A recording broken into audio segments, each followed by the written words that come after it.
while we're waiting for everybody else, does anybody have any questions? ¿Preguntas?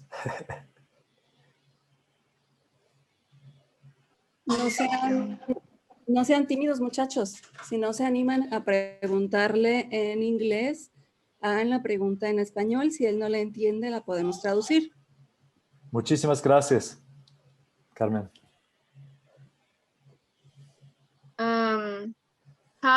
Have you enjoyed your time in the industry of animation? Sí, desde los años 80 en Reino Unido, en Londres, mi primero trabajo en la industria de animación, específicamente no solamente en películas o televisión, era en Who Framed Roger Rabbit. What an experience. Soy muy afortunado trabajar en esta industria y muchos cambios de tecnológico, de procesos, de las industrias, las mismas industrias, ¿no? Videojuegos, realidad virtual, cine, televisión, para mí es cada día es un chico milagro. Y Lluvia, una pregunta en inglés. What part of the animation industry or the animation process do you want to be involved in yourself? I think I would like a storyboard or perhaps the cleanups, but I really like a storyboard. Very good choice. The industry is really crying out for story artists. So that's an excellent choice.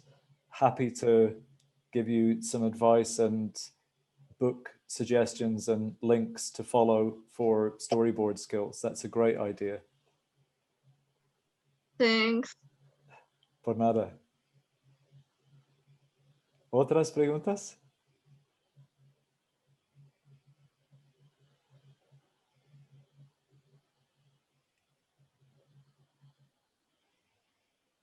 Nada.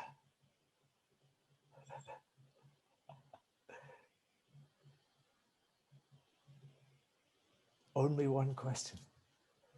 I think they are all shy.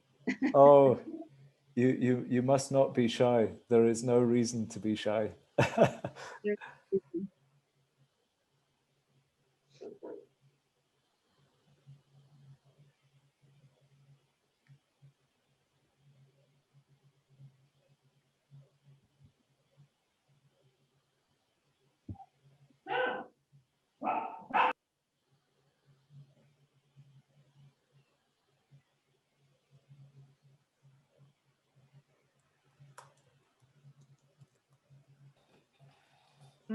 I have a question. Vanessa, sí. How was the experience like working in movies like Roger Rabbit and Space Jam, like movies that meets 2D animation or 3D in real world? Because in that time, that was like, oh my God, that's new. And I'm interested in that. How was the experience in that time? Good question. Part of the process was new. Part of it was as old as cinema. If you look at the very, very early Disney silent movies, there was a whole series in the 1920s where they had a real actress, a little girl, on the screen at the same time as black and white cartoons. And also the Fleischer brothers, not only the Disney brothers, the Fleischer brothers had a character called Coco the Clown, and he would come off the page and run around in the city and in the real world. So everybody who has been interested in animation since the beginning of cinema has been interested in how we can make the real performers and the cartoon characters live together on the screen. What was different on Roger Rabbit was how they created the illusion. So part of what I will be showing you today is all related to exactly that process, and how using pencils and paper we were able to create the illusion of Roger Rabbit and the Weasels and Jessica Rabbit and Eddie Valiant being in the same space. But it's a very good question. And the technology and the tools and the processes today to make that possible are, you have green screen on your mobile phone. If you have an app like this, I can, while we are talking, it's possible for me just using my laptop to change everything so that I am in a cartoon world rather than in my apartment. Let's see if this will work. Maybe this is not going to work. So I'm a real person in a cartoon environment, and I'm able to do this on my keyboard. So the technology is much more advanced than it was when we were making Roger Rabbit. But hopefully by the end of the presentation today, you will have a little more of an idea of what we had to do to make that happen. So if you have any more questions when we finish, I can go into more detail, but that's a very good question. It was a big part of my entry into the industry, was making cartoons look real. And today that's faster and easier than it was in 1987, but it's still a lot of work. So is that something you would be interested in doing yourself, Vanessa? Are you interested in working on a hybrid to bring the two worlds together? Yeah, but more in like making 3D animation. Like, okay. I don't know, in Sonic movie, it's like the same 3D chapter in a real world, or in the Space Jam 2. Like the Looney Tunes are 2D, but they are now in 3D in a real world. Yeah, yeah. No, it's so, you are all coming into the industry at a really good time. This is a great choice.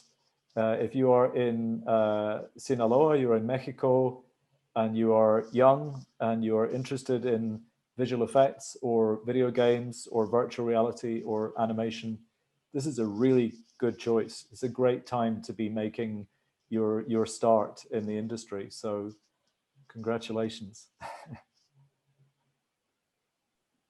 Thank you for the answer. Thank you. You're very welcome. Muchas gracias, Vanessa. Thank you for the question. Muchas gracias, Fraser. Vamos a dar inicio formal a la conferencia. Muy buenos días a todos los presentes. A nombre de la Universidad Politécnica de Sinaloa les brindo la más cordial de las bienvenidas a esta videoconferencia que forma parte del programa Viernes de Videoconferencias. El día de hoy nos vestimos de manteles largos teniendo como anfitrión a la Ingeniería en Animación y Efectos Visuales.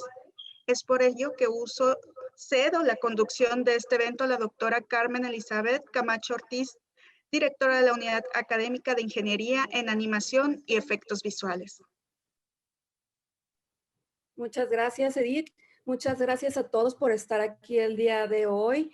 Estoy segura de que esta conferencia será de mucho crecimiento en conocimiento y crecimiento profesional para todos nosotros, para los estudiantes de la Ingeniería de Animación y para los profesores también. Agradecemos a Fraser su presencia y me permito leer su currículum o su resumen. Permítanme un momento. In addition to being a part of the SAE Mexico online teaching team, Fraser is also the author of Setting the Scene, The Art and Evolution of Animation Layout, which was described by a Total Film magazine as a museum, a film school, and an art gallery all in one. He has been working in commercial animation since 1987, and his screen credits include Who Framed Roger Rabbit, Space Jam, and Disney's Tarzan. Fraser currently lives in Guadalajara and has taught at a wide range of different universities, colleges, and art schools in a number of different countries, including Costa Rica, Norway, Scotland, Lebanon, Ireland, and Australia. And again, thank you, Fraser, for being here. It's such a pleasure to have you. And I'm really sure that this is going to be awesome. And this is going to be very, such a rich experience for all of us. Y para mí también. Muchísimas gracias, Carmen y Edith. Y disculpe, estoy aquí en México desde enero 2019, pero mi vocabulario es todavía limitado y lucho con la gramática. Año pasado, cada día con los conductores de Uber y la gente en el supermercado, es más difícil desde la crisis de coronavirus aprender aquí en mi apartamento en Guadalajara.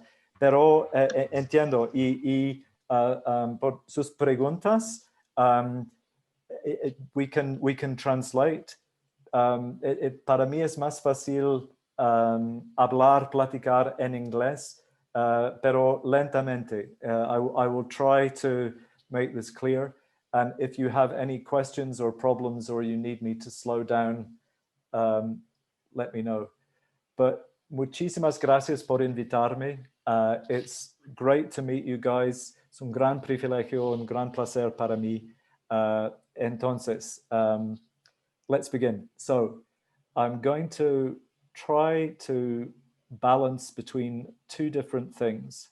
We're going to look at a presentation in Keynote, and we're going to go backwards and forwards to some clips inside QuickTime, because we have some internet connection problems when there's various technical hitches with trying to play moving images across Zoom.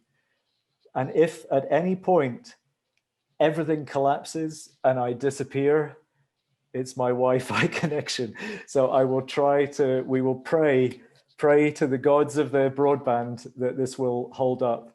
So let me begin, and I will try and keep letting people into the meeting as they show up. Oh, we've got some more people. Hold on a second. Waiting room? No, we're here. Okay, share screen. Keynote, share. Okay. Is everybody able to see an image on their screen? And is that image me? Yeah? Are we okay? Yes. So, thank you for inviting me to join you at UPSIN in Sinaloa. And what I would like to start with is a dedication to my friend Roy. So today, sadly, is almost a week since the death of Roy Nesbitt. He was almost 91 years old. He would have had his 91st birthday on the 6th of May. And Roy was a wonderful man, a fantastic artist, and such a kind friend, and so much fun to travel with and to be with. And we will see a lot of Roy's work. If you don't already know who Roy is or why he's so important, take a note of his name and Google. It's amazing. He was a really cool guy. So today I would like you to remember Roy, and the next time you have una cerveza or una copa de vino, or have a little toast to Roy, great guy. Okay, so Roy, when I began process of researching the book about layout, he very kindly wrote 6 pages of notes about his working life in layout, all the things I needed to know. And the very first thing on the very first page was a good storyboard is a good layout. So what you see in this image is Roy at home in his studio And if you don't already know or recognize the artwork, these are paintings for a sequence called the War Machine sequence in a movie called The Thief and the Cobbler, which was directed by Richard Williams. Also very worth Googling, very interesting project. So this is very much in fond memory of Roy, who was a wonderful artist and a lovely man. I wish I could have introduced him to you. You would have loved him. And I really owe my career to this man, to Richard Williams. And I was lucky enough also to know Richard a little bit. I'm good friends with his daughter. He had 6 children, and I'm friends with Claire. And the last time I got to see Richard, we were hoping to bring him to Mexico. So Cristian Bermejo and Severin Ricardo from the Pixelatl organization, we managed to introduce them to Roy, and they had released a Spanish language version of, to Richard, and they had released a Spanish language version of the Animator's Survival Kit. So they were hoping to bring him to Mexico, but sadly, he was diagnosed with cancer and he became ill and he passed away last year. So this is also dedicated to the 2 of them. This was Dick Williams' 80th birthday party in Escocia, in Edinburgh. And that is Roy and Dick Williams and Neil Boyle, their assistant, and several other people celebrating with the cake. And that's me and Roy enjoying an evening in the sun in Scotland a couple of years ago. So what I would like to show you is a little tribute. And I think I'm going to have to, I don't know if this will work. Is that moving? Are you getting movement? Yes. Yes. Okay, he's probably not moving smoothly enough. So what I'm doing is I'm going to go into QuickTime, and I'm going to show you this sequence in QuickTime because this is a very, very beautiful sequence. And this, the reason I'm showing this to you is this was created as a tribute to Dick Williams when he died by the Mexican animator Luis Manuel Villarreal. And he has a company called Jugando en Serio. And he was a very big admirer of Dick Williams. And when Dick died, he created this tribute to say goodbye to his hero. And I think it's very beautiful. Isn't that gorgeous? Isn't that wonderful? And all by a Mexican animator working in pencil and paper.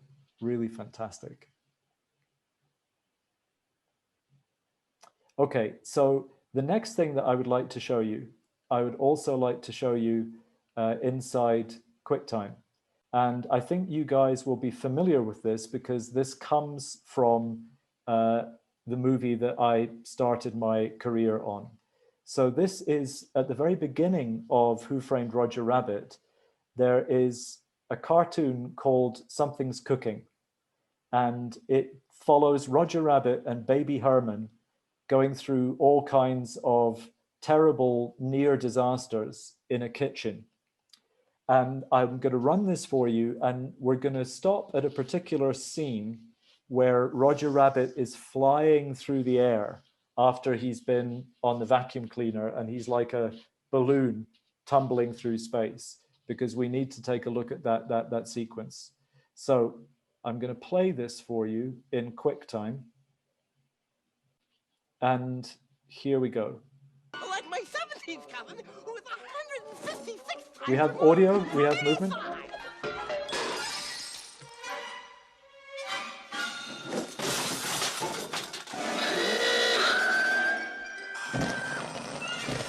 I'll save you, baby! Okay. Don't burn yourself, baby Herman!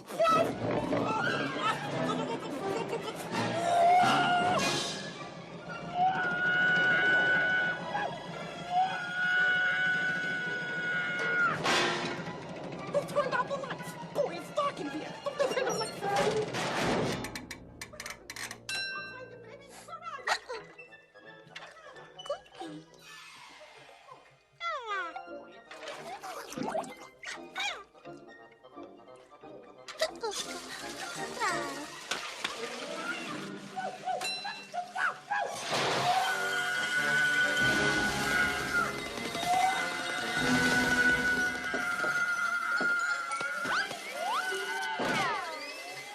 I'm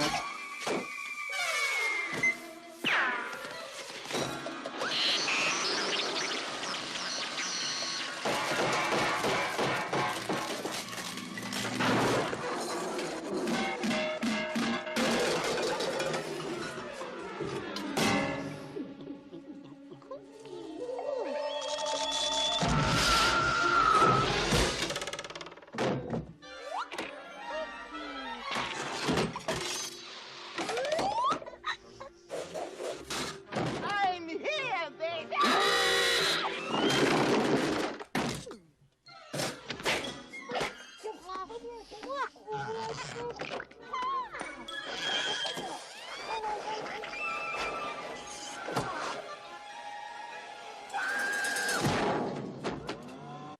Okay, so what I want you to look out for here, and I need you to realize and remember one important thing. Everything that you see on the screen is flat. It's either a flat drawing or a flat cell or a flat painting. There is no computer geometry of any kind involved in this.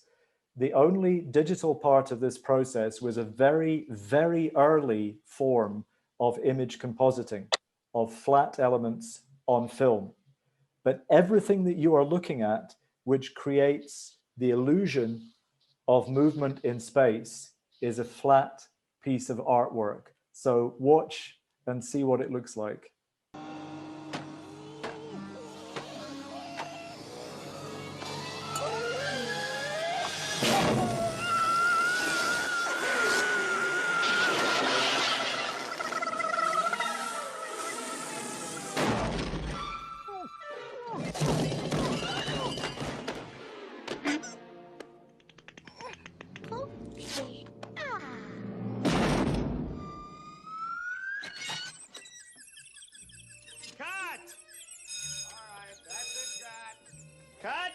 Cut!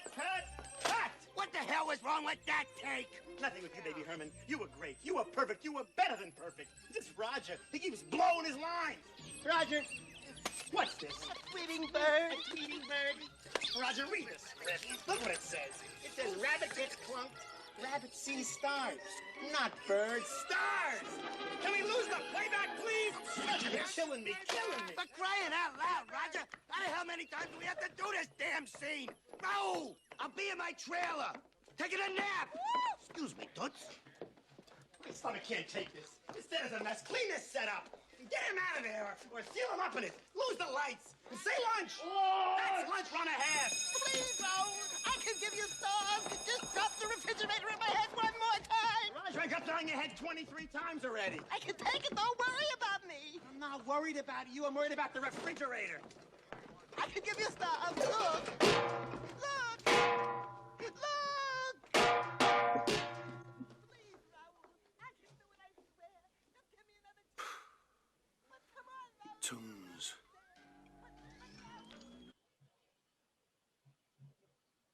Okay, so what I want to do now is go back to Keynote and show you a little bit about the way that this was created and put together. So let me just lose that one. Let me click on this. Let me get to the right slide and go to share screen, Keynote, share. So do we have a picture of Mad Magazine? Yes, are you seeing this? Cool. So when we were working on the movie, we had no real guarantee that it was going to be a success. It could have been a very expensive disaster. Now, these are still keyframes from that sequence. And when I first met Roy Nesbitt, when I was researching the book on layout, he said, I've kept some of the original sketches and diagrams. Would they be useful for your book? So these are all of the little ink line drawings that he made, trying to work out in his head how to bend the perspective in a flat image that would give you the illusion, when it was photographed one frame at a time underneath the camera, is we used to have what was called a rostrum camera. So you would place the artwork on a table and the camera was on a tower over the table, and you would photograph all of the background and character artwork flat, one frame at a time. And he had to calculate what the painting had to look like to give the illusion of a camera tumbling, because an animation camera is fixed. It can't move. It can get closer to the artwork. It can get further away from the artwork. And sometimes it can rotate, but it can't turn. It can't tumble. It can't make any exploration of perspective. That's the problem.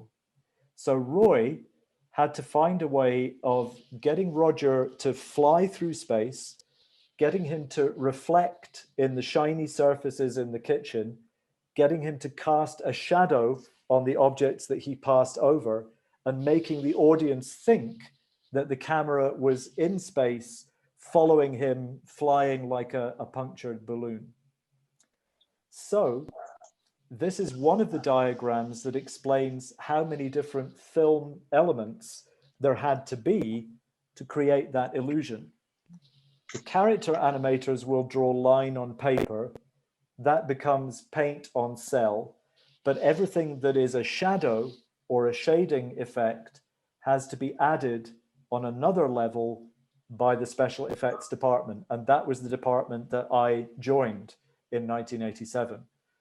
And what you see is Roy's description of an old process called BiPAC, where you had two pieces of film negative together inside the machine so that they would actually contact emulsion to emulsion. He's also saying, shoot first thing the following day so the camera itself doesn't move. Because if somebody comes in to clean the building and they knock the table with the vacuum cleaner, all of your registration is gone. And you have to go to the beginning of the film and shoot the sequence frame by frame again. That is the shape of the finished painting for that scene. So this was what had to be created. And if you want to get an idea of scale, the little thing at the top of the screen is an electric light bulb. So this is the original painted background for that scene on the floor of the camera room. And in the days before we had X, Y, Z in the computer, if you wanted animation to look like it was an exploration of space, you had to be able to imagine and create a distortion in perspective that would make the audience believe that an impossible movement was taking place. So that was the kind of work that Roy did. He was a real genius. And again, this is him at his desk in his studio in London. And that was Roy when I was there to interview him for the book. A very, very wonderful man, Mr. Roy Nesbitt. Descansa en paz, querido Roy. So, storyboarding. Some of you are interested in storyboarding, and I'm sure, do you guys recognize this opening sequence? Yeah, it's got a little clue at the top. How many of you? So, Vice Age. Yeah. And does anybody happen to know the name of the storyboard artist who created this sequence? Anybody? His name was Bill Frake. He's still alive. So if you're interested in being a storyboard artist, Google this guy because his work is very important. So what do we see when we look at a storyboard, and how does a storyboard artist's work relate to the work of a layout artist? Well, if we look at this page, how many different places is the storyboard artist imagining that the camera is going to be relative to this little character, Scrat? So sometimes the camera is here and Scrat is here. Sometimes Scrat is way down on the ground and the camera is way up in the sky. Sometimes Scrat is running and the camera is chasing him. Sometimes he's running towards the camera. So if we want to be a storyboard artist, we must understand cinematography. We must also understand different lens choices. So if you look at these different sketches, the first thing is that everything is in the same rectangle. So as a storyboard artist, the first thing you choose is your aspect ratio. Today, usually we use 16:9, but there are many different choices. And before you begin storyboarding, question number one, what's my aspect ratio? What is the shape of the screen? And that's more important today than it has ever been, because sometimes you guys may have to animate for a screen that is vertical like this, because our LED technology allows us to put animation inside public screens in stations and airports that don't look like this, they look like that. And your animation has to fit that rectangle. So we always begin with the aspect ratio. Then we must know what lens we are asking for, whether we are working with drawings, computer animated characters, or stop motion. And you'll also notice he has these lines which tell us what the ground plane is and what the angle is of the ground or the architecture. These are all very important. But the other thing that's important is this. So I also got to interview Bill Frake, and Bill was lucky enough, as I was, to do work with Disney and also to do work with Richard Williams. And what he told me was when he was working with Eric Larson, who ran the training program for all of the people like Tim Burton and John Lasseter and Brad Bird, who came into the industry at that point, Milt Kahl would put everything in the expressions, but the key poses like Madame Mim in Sword in the Stone. But it's not only the face. So Richard Williams would say the same thing. When the character is acting, the eyes and the hands are the most expressive part. So in order to translate that same idea into layout, we have to ask, where is the focus in the frame? Where do you want the audience to look? Because your job is to tell the audience where to look on the rectangle. It's all the same thing: character design, layout, animation. It's a question of how much time the audience has to register or understand what they see on the screen and where you're going to look. In that sense, it should all work together as one piece. So please write down the name of Roy Nesbitt, write down the name of Bill Frake, and follow these people and Google them, find out more about their work and their career. So at the very beginning, in the early 1900s, there was no animation tradition. There were no animation devices, or there were only recently moving image cameras.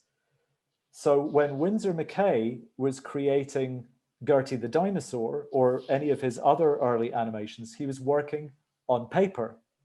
And in the final image, you see a little wooden frame, and look how different the shape is of his screen. He's working with something that's almost square, and he's made a registration system out of little crosses on the paper. And everybody remembers Winsor McCay's name because he was one of the pioneering American animators. What we don't know very often, what we don't talk about, is the guy who was his assistant. So if we look at the contemporary photograph, this guy is John Canemaker, who's a very famous animation historian and teacher of animation in New York. He's also an Academy Award-winning animator himself for a short film called The Sun and the Moon. So he reenacts the multimedia stage performance that Winsor McCay created for Gertie the Dinosaur in 1914. And there was a point in the projection where Winsor McCay would go behind the screen, and then an animated version of him would climb the dinosaur's back. And audiences thought this was amazing. They were completely blown away. They had never seen anything like this. This was at the height of what the technology would allow, and people didn't believe their eyes. It was such a new kind of illusion to them. But because all the images were drawn on one sheet of paper, Winsor McCay got to do all the fun stuff. So he got to make all the movements for Gertie the dinosaur and the other characters and the effects. But his assistant, whose name was John Fitzsimmons, was the guy who had to go after Winsor McCay and redraw every single frame of the background, the mountains and the rocks. This piece of paper is possibly our first ever storyboard and layout in one. And it's a series of notations and diagrams Winsor McCay made for another visual gag where Gertie the dinosaur jumps on a bridge, bounces the bridge, falls off, and boats and cars and tram cars go into the air. This is the first exposure sheet, which was a little book that he bought. The dinosaur was originally called Jessie, not Gertie. And he created the first list of exposures, how many times to photograph each drawing to slow down or speed up the action when it was played back in a projector. So he was a real pioneer, and poor John Fitzsimmons was the guy on every sheet of paper, thousands and thousands of them, had to redraw everything that does not move. And that was the problem that they solved by inventing clear plastic cell. The reason that animators used to put characters onto clear plastic was so that you could see through the plastic to the background. And then you only had to paint the background one time. You didn't have to redraw it on every frame. That could be constant. And then when it was separate, your character could walk in the middle of the screen and your background could move on a different peg bar. But they had to separate characters and environments. And this was a miracle at the time. Today, we take this for granted because of the different toolkits we use. 100 and however many years ago, they were still working all this stuff out. And Winsor McCay was the guy who invented the use of clear plastic. Some other guy stole the idea and made all the money.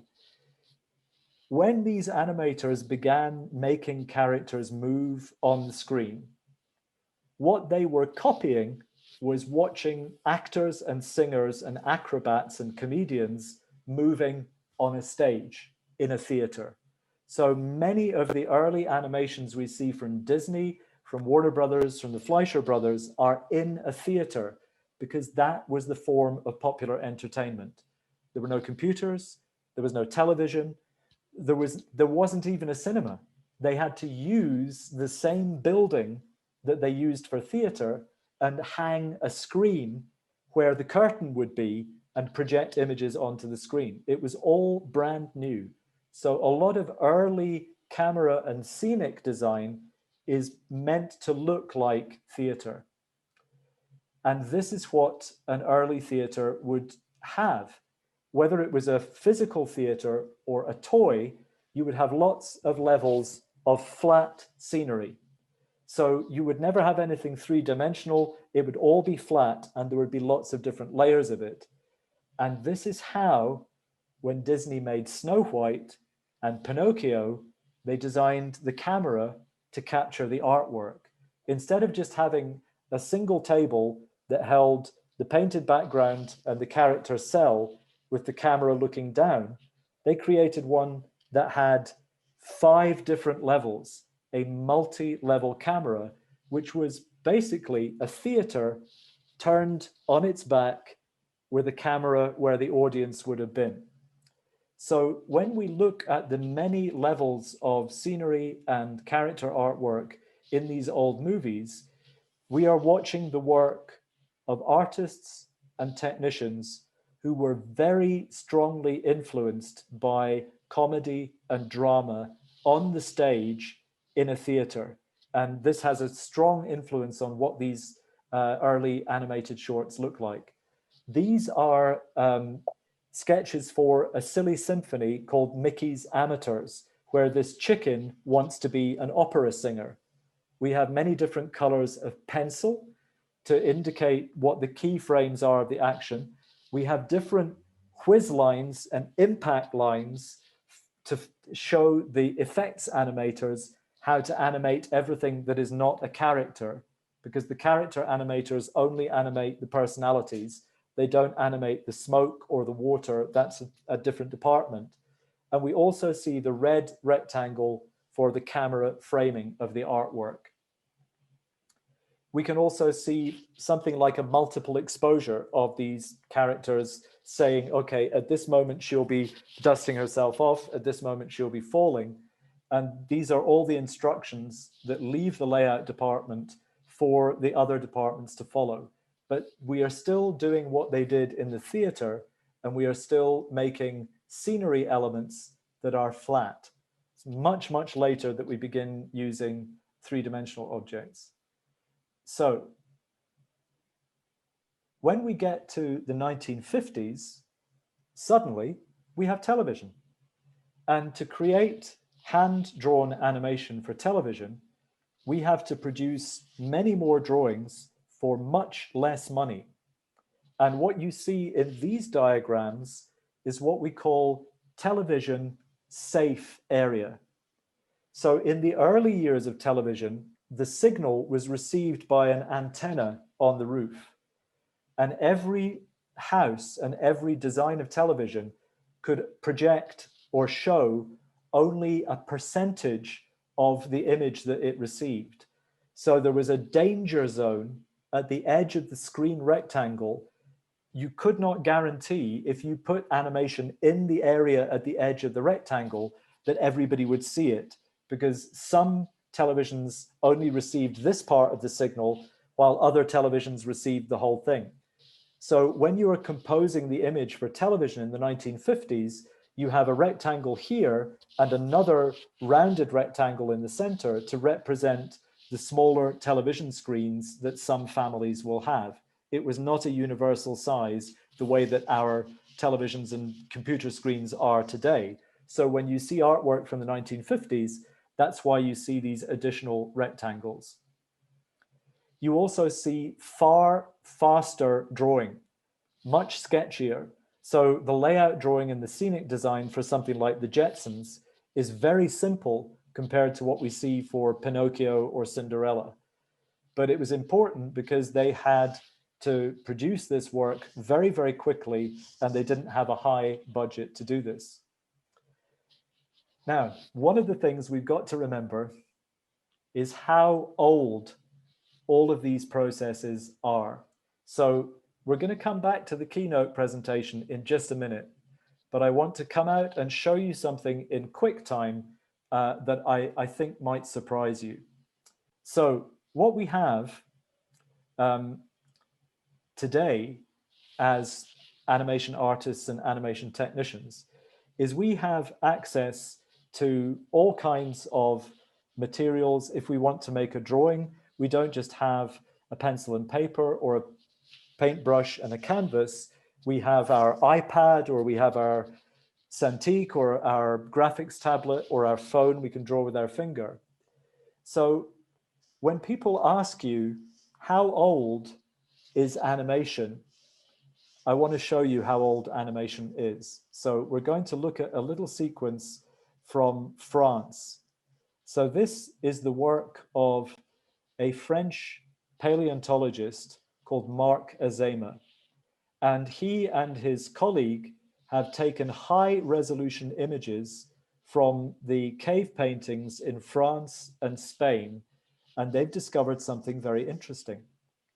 So in many of these drawings, which are tens of thousands of years old, they have more than one image drawn on the same rock. So what Marc Azéma and Florent Rivière did was they separated out the line artwork. And what is it? It's animation. These are all studies of movement. So animation is much, much older than cinema. And what we use today in the computer and what our animation ancestors were using, and this is important information. So if we look at this, let's think about this for a moment. So in English, if I say cave painting, I'm prepared to bet the first image you think of is an animal. And I will also bet that the way that you imagine this in your head, the animal is seen from the side in profile. Why? Because the only people who knew what one of these creatures looked like from the front did not live long enough to make a picture of it. So the reason they were studying these animals was life and death. You have a choice. Either the animal is going to be your dinner or you are going to be the animal's dinner. So when we see a really big bison flipping its tail, we know this guy is not paying attention. So we can creep up on him, kill him, and eat him and wear his skin. And that, so this is good. So this is important information. If one of our ancestors saw a bison snoozing and flicking its tail, it was very different to seeing a bison turning its head to look at us and starting to run. That is when you turn from the bison and you run because you don't want to get trampled by a big beast like this. Same if we're looking at horses. Is the horse tame? Is the horse wild? Is the horse drinking? Is the horse protecting its foal? So here we see ancient Stone Age animation of a horse drinking. And this one, I love this. This is really extraordinary. So if you guys are familiar with Disney and The Jungle Book and Shere Khan, the tiger, look at this.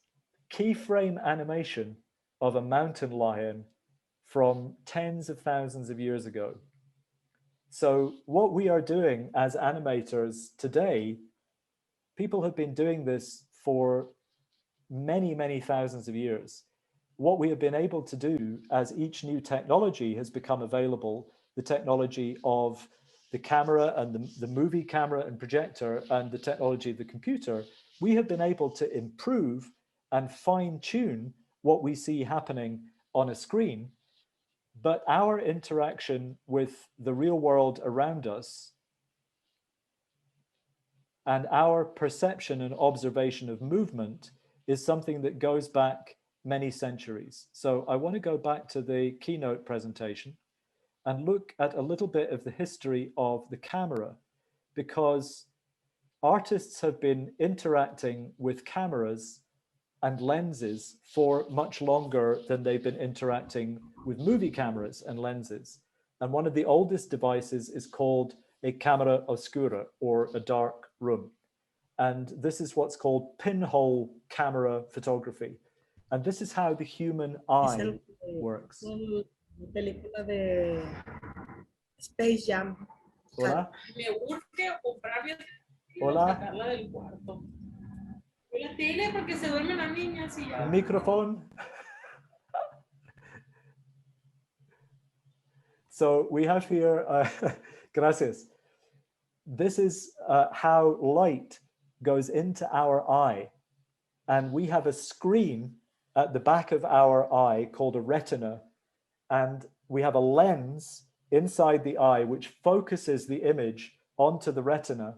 And we can duplicate this inside a building. If I narrow down the aperture of my window, the scenery outside my window will be projected upside down onto that far wall. It's an optical phenomenon. And the painters around the time of Vermeer, Velázquez, Caravaggio were using the camera obscura so they could better understand light and perspective. This guy was Edward Muybridge. So the importance of Edward Muybridge is that Edward Muybridge managed to create the first ever sequence of moving images. And you're probably already aware of this, but it was to do with a bet about horses. And he took hundreds and thousands of different images of a horse in motion to see if there was any point when a horse was running where all 4 feet were off the ground at the same time. He was not the only early photographer who was studying movement by making regular interval photographs. There was another guy called Etienne Jules Marais, who was also in France, and he was making different kinds of multiple exposures, but he wasn't separating them out. And since his death, these negatives have been turned into little movie sequences, but many of the sequences he created were multiple exposures on a single plate.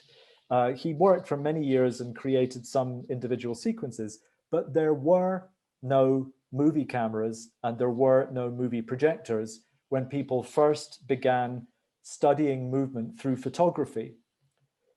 Cinematography, photo means light, graph means drawing, kine is movement. So cinematography is drawing with light and movement. And that is what allows us to make real live action films. And it's also what allows us to make animated movies.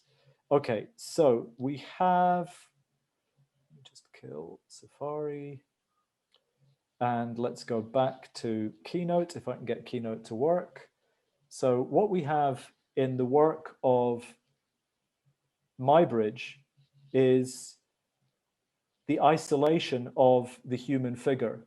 So he studied movement against a grid. So using a camera, he was able to show at regular intervals a person walking or an ostrich running or whatever. When we get to the era of the computer, the software that is available to us to build and animate characters and environments came from the United States military. All of the investment and development in the software that we use to make animated films came from the Army, the Navy, and the Air Force. And they created systems to simulate flight so that they could train pilots to fly expensive military aircraft without crashing them. They weren't concerned about the lives of the pilots. A funeral doesn't cost much money. It costs a lot of money to replace a plane. So they paid a lot of scientists a lot of money to create a virtual landscape and a little imaginary camera that could fly through that landscape. And that's why when you see early computer animation, all the camera moves look like they're flying because they were designed as what's called a viewing transform, which is an imaginary position in space where the computer is saying, if there was a movie camera at this point in space, what could it see? And that became one of the first digital camera viewpoints. And it was all used for flight simulation in the Air Force and navigation in the Navy. So why, if I started out in the special effects department on Roger Rabbit, did I write a book on layout? Well, a lot of people have been teaching animation for a long time, but most of the skills they teach relate to the performance and the character. And many people were unaware of the work that was done by the camera department, the scene planning department, and the layout department. And I was also one of those people, because what we saw when we were animating Roger Rabbit was cartoon characters in the real world. We didn't see any painted backgrounds. So if we look at the artwork on the back of the book, this is also as strange and as weird and as crazy as Roy Nesbitt's horseshoe-shaped kitchen floor for the painting that we saw from the opening of Who Framed Roger Rabbit. And if we look at this, we see two different kinds of perspective. At the bottom and at the right-hand side, we see everything looking straight and normal. At the top and in the left, it looks like everything bends. Everything is distorted. Why? Okay, let me show you. So if we come out again from Keynote, and we go back to QuickTime and we look at a sequence from a Disney movie. I'm gonna hope that this will have audio as well. Let me know if it doesn't.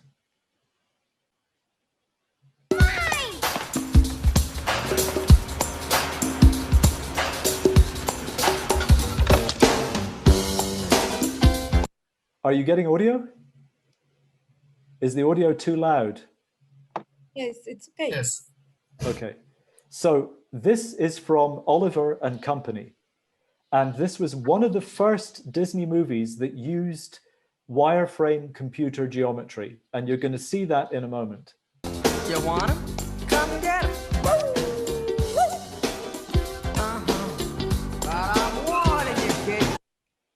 You notice where the geometry is?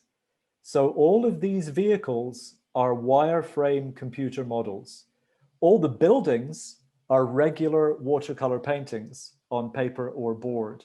So this is one of the first ever combinations of hand-drawn artwork and computer-generated environment or vehicle geometry. And the only way it was possible to register the feet of the character to the wireframe was to print onto paper every frame of the outline of these vehicles so that the character animators could put blank paper on top of computer printed paper and register their characters to these computer rendered cars. So what you see on the cement mixer in a moment. 1 minute I'm in Central Park,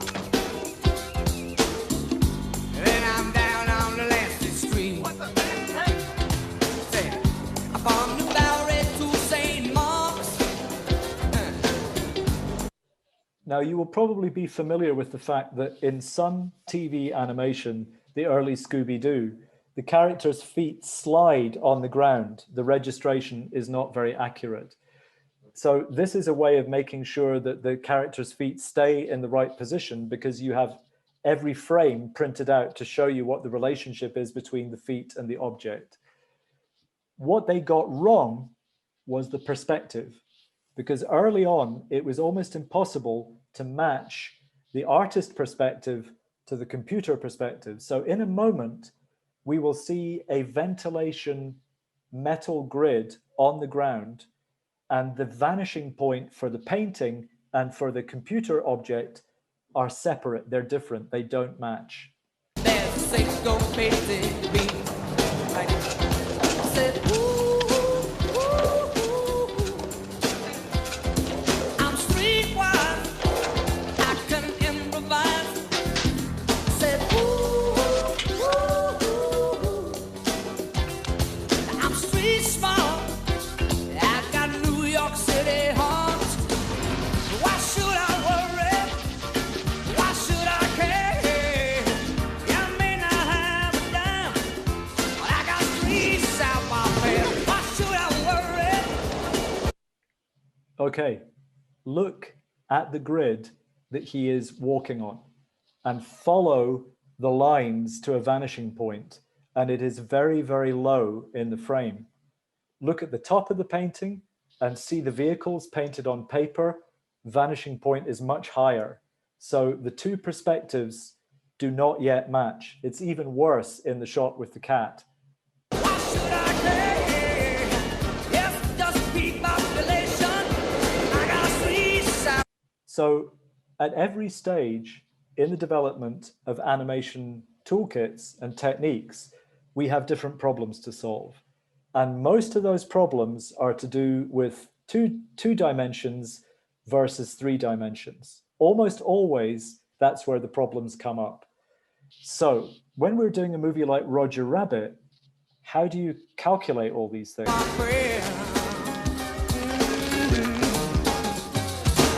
The rhythm of the city. Now, I want you to remember the painting that we looked at of those tenements and of that bent perspective, because we're about to see the shot that was designed for, because that painting was never designed to be seen all at one time. The painting was designed to be seen a frame at a time, following the performance of the character. And it was designed to do what Roy's design was meant to do, which is to make us think the camera is turning in space and the camera can't turn. So watch this.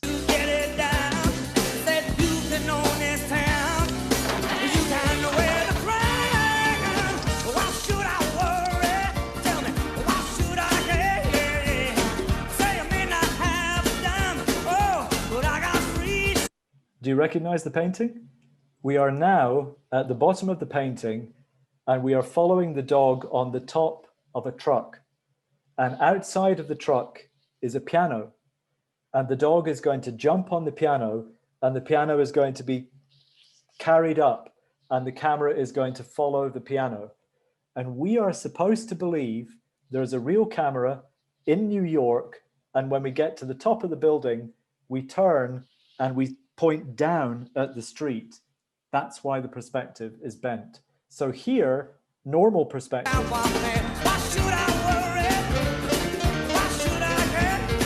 Normal perspective going left to right, normal perspective going bottom to top, but watch when we get to the top.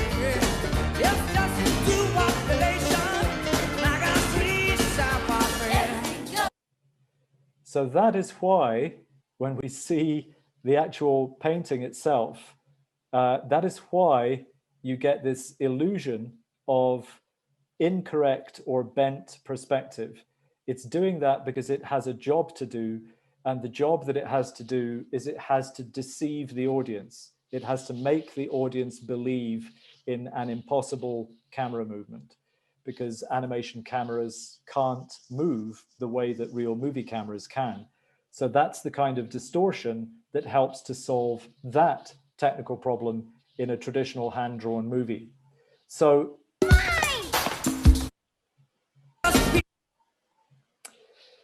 how did I get into animation? I went to art college, and these are some examples of the drawings that I did as a student. And we would draw all day, every day.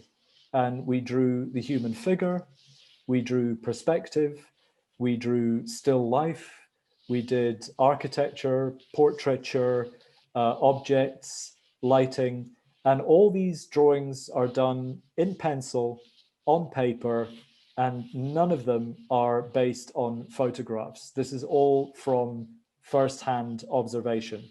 None of this involves photography of any kind. This is all just done with a pencil. And I had 4 years of study as a student learning to be a graphic designer because there were no animation courses in Scotland in the 1980s. But when I went into my specialist department for graphic design, my tutors did not like my drawing because they thought it was boring and traditional and old-fashioned, and it wasn't cool, and I didn't have a style. So they kept telling me how much they hated my drawing.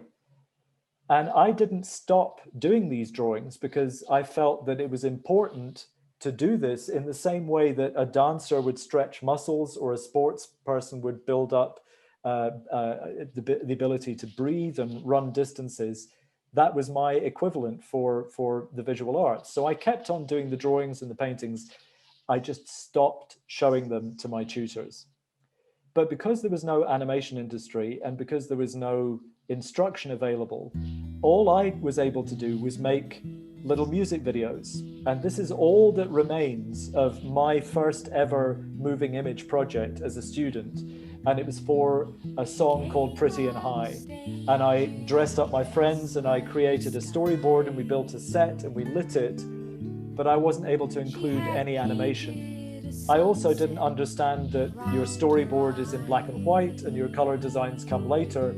I had to teach myself how to do all this, and it was a bit of a disaster. Charmed and surprised, how pretty. And the only opportunity to go into the industry when I left college was to train to be a film editor.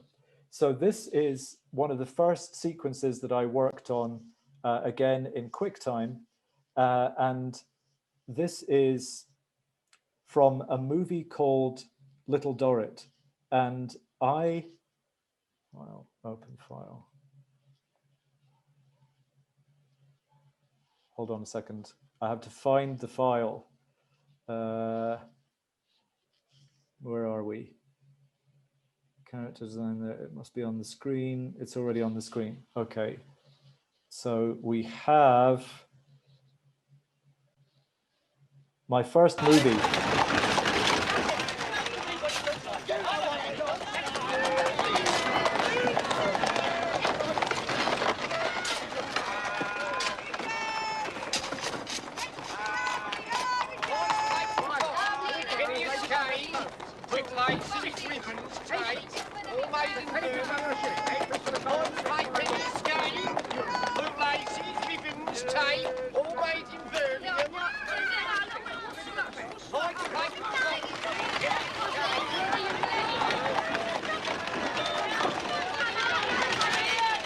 Now, if you look carefully at this image, you will notice that the color at the top of the screen is golden, and the color at the bottom of the screen is a little bit gray or blue. And the reason for that is that everything you're looking at in the top of the screen is a miniature. It is a matte shot, but it is a special effect created inside the camera. So there is a piece of glass at a 45-degree angle that is half silvered. It's not quite a mirror, but it reflects enough light that you can project one image from this side and you can have information coming into the lens, and the camera will join the two images together. But you have to create what's called a matte line to separate the two. And that's why I did the work for this company. I ran their cutting room, I logged all the footage, I operated the projectors, and I was their sound effects editor. None of this had anything to do with my training as a designer. I wanted to work in movies so badly that I took whatever job was available. So I trained and worked as a film editor. And what interested me about working on this project was that the company did everything in the one building. They made the costumes, they built the sets, they created the miniatures, they did the effects inside the camera. It was a perfect opportunity to work for one of the last ever movie studios where they did everything under one roof. And it's even more noticeable in the next sequence.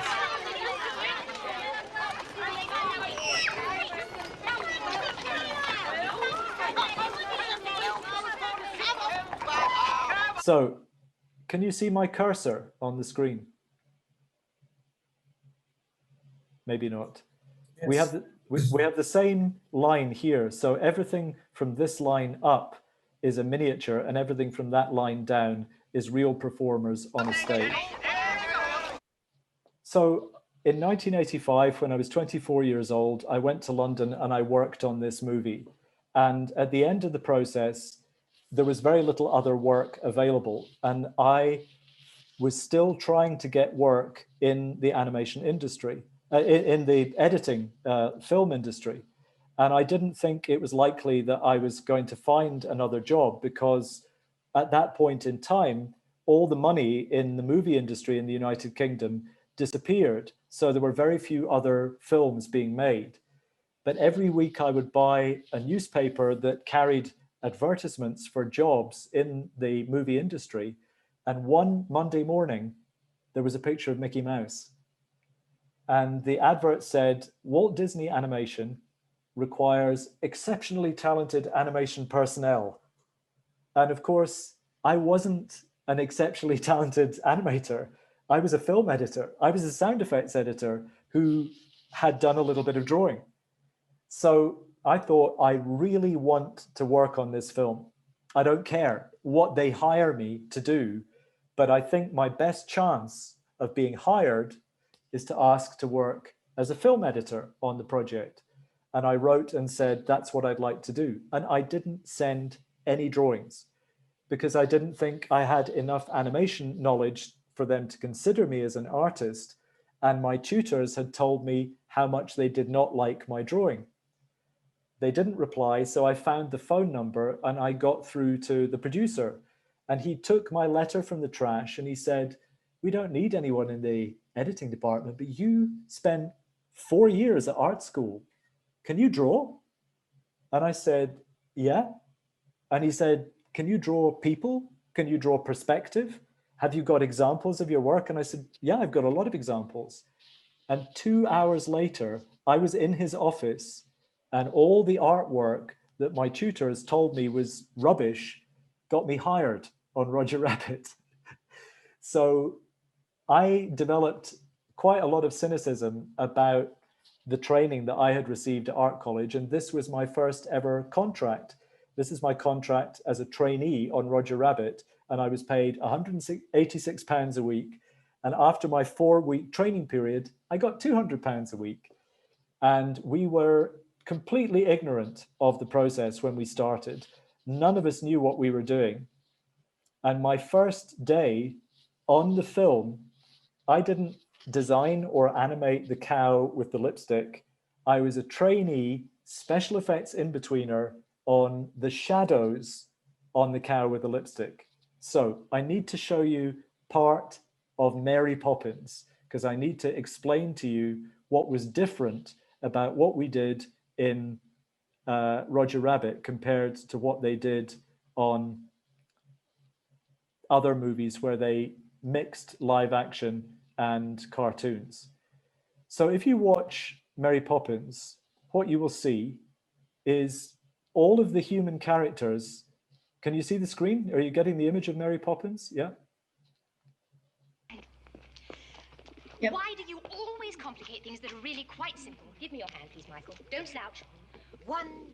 So there is only one part of the movie where the real people have to interact with the cartoons. And we go into a parallel universe. We go into a completely different world. And when they arrive, they jump into the painting and they are in brightly colored costumes and they are in a magical world. So watch what happens. 2.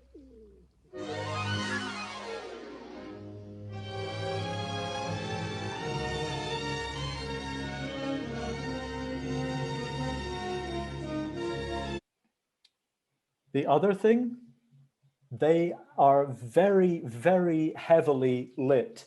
There is an enormous amount of light going onto these characters.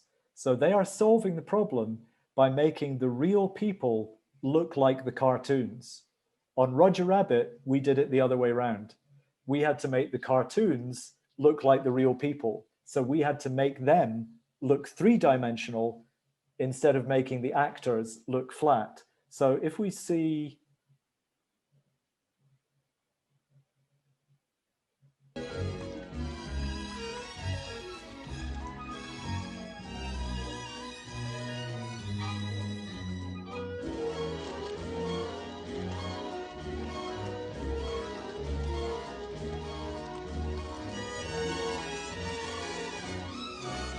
so they use a combination of very strong lighting and brightly colored costumes to make the real people look like the cartoon characters.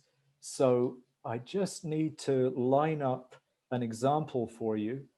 And QuickTime Player, file, open recent, file.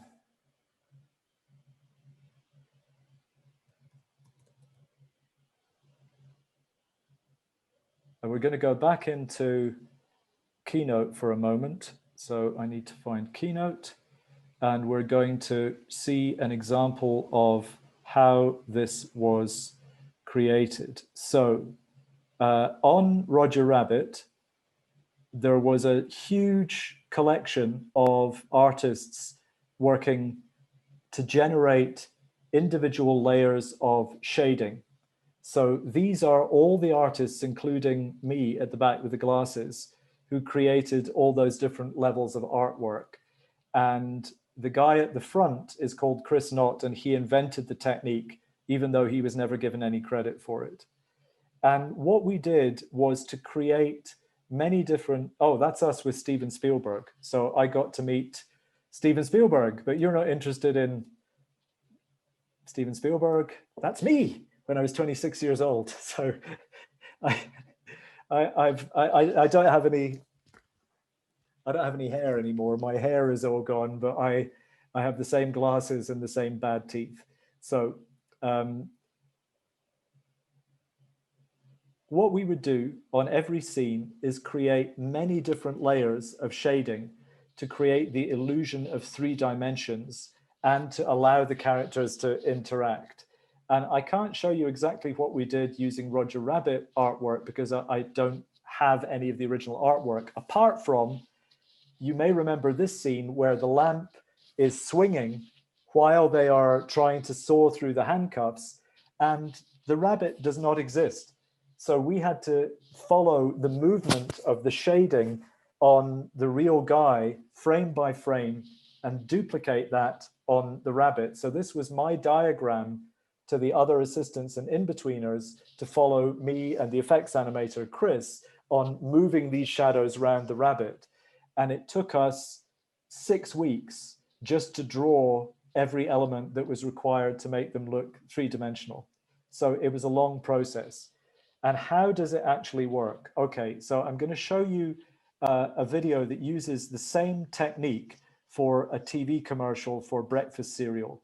And this was done not long after Who Framed Roger Rabbit by most of the same artists using exactly the same techniques. And then I can show you how we did this.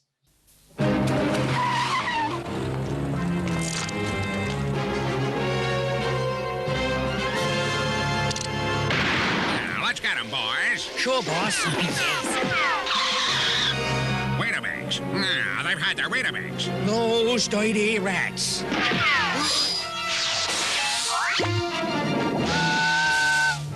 I guess I'll give it a miss.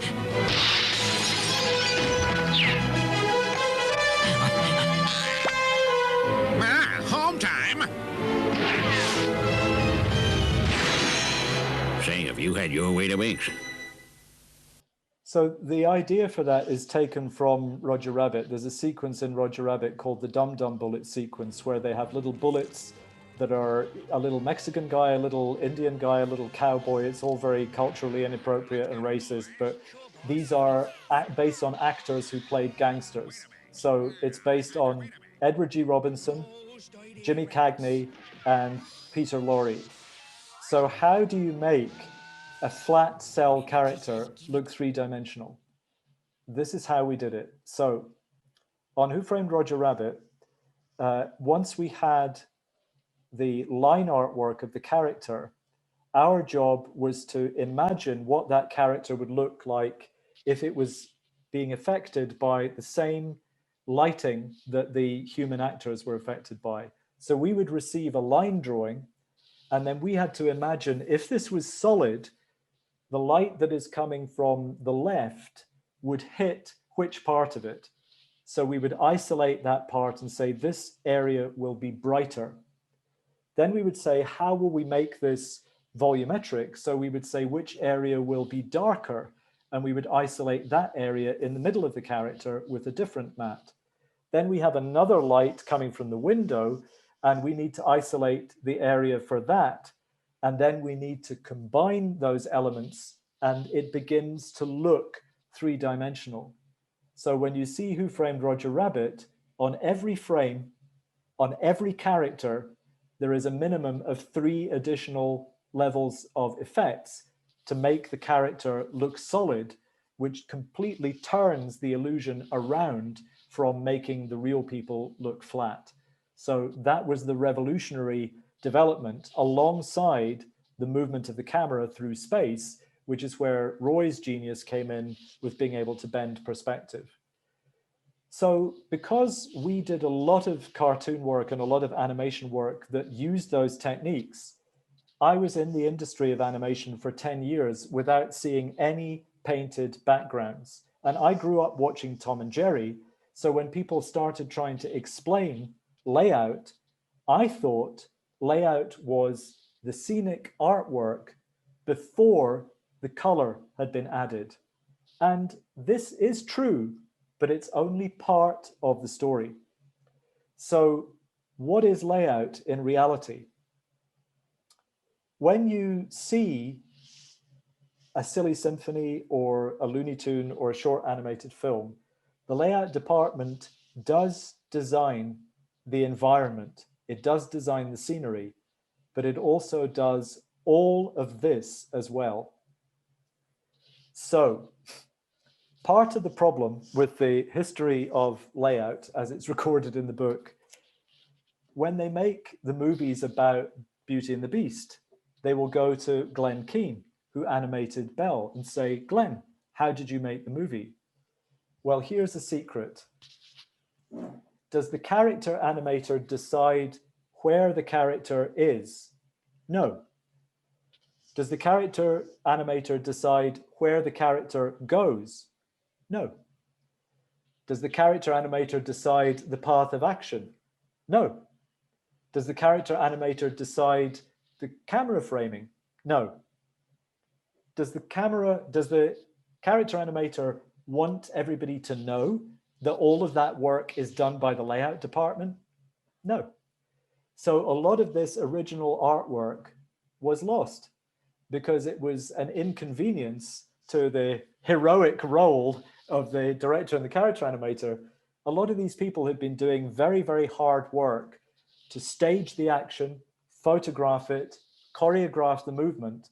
The character animator receives all of those instructions from the layout department. And the layout department for many years got absolutely no credit for this until people started paying attention to it. What you see in movies like Snow White is cinematography by pencil. So it's an extraordinary creation of illusion, light, drama, tension. And we think of a live action cinematographer in a very romantic way because they get out into the landscape and they give people orders. And we think of an animation cinematographer as some idiot in a basement. So we have a very divided view of the value of the scenic designer, the scene planner, and the cinematographer in animation. These are some of the early animated camera stands that were used, and they were able to photograph only one level of, it was all flat on one table. In the 1930s, the Fleischer brothers and the Disney brothers began trying to explore 3 dimensions. Directors like Tex Avery also used all kinds of forced and distorted perspective in their work as well for the MGM cartoon studios, and we could do a whole other presentation on Tex Avery, but I know that our time today is a little bit limited and I want to get some questions from you guys. So I'm going to show you a couple of things just to demonstrate what the 3-dimensionality was of multi-level animation photography. But the first thing I'm going to show you may surprise you because it's not, we're going to see some Fleischer work before we see some Disney work. So this is a camera at Disney from the 1920s. This is one of the first multi-level productions that was created by Ub Iwerks, who was Disney's business partner, and he built one of the first ever multi-level animation cameras, which separated off all the different layers of scenic and character artwork and positioned them in front of the lens the way we saw those elements on stage in a theater being positioned. And then at Disney, they developed their own approach to this. So did the Fleischer brothers. So the Fleischer brothers created a vertical animation. It wasn't a table, it was glass suspended vertically, and they would film through the cell, and they would put behind the cell a 3-dimensional model. And if you look in the center of this, you'll see Popeye on that cell, and 1 frame at a time, this rotating table will give the illusion that the cell animated character is walking through a real environment. And when we see this on the screen, I'm going to show you what it looks like. And if you haven't already seen this before, I think this is going to blow your mind. So what we have, why didn't I get these all lined up? File, open recent. Hold on. I have to get rid of this one. I have to open the file.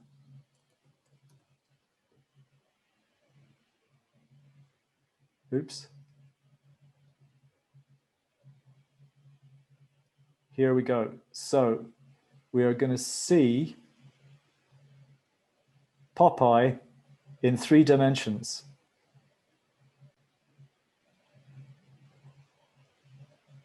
No. Okay. Are you getting picture and audio? Yes.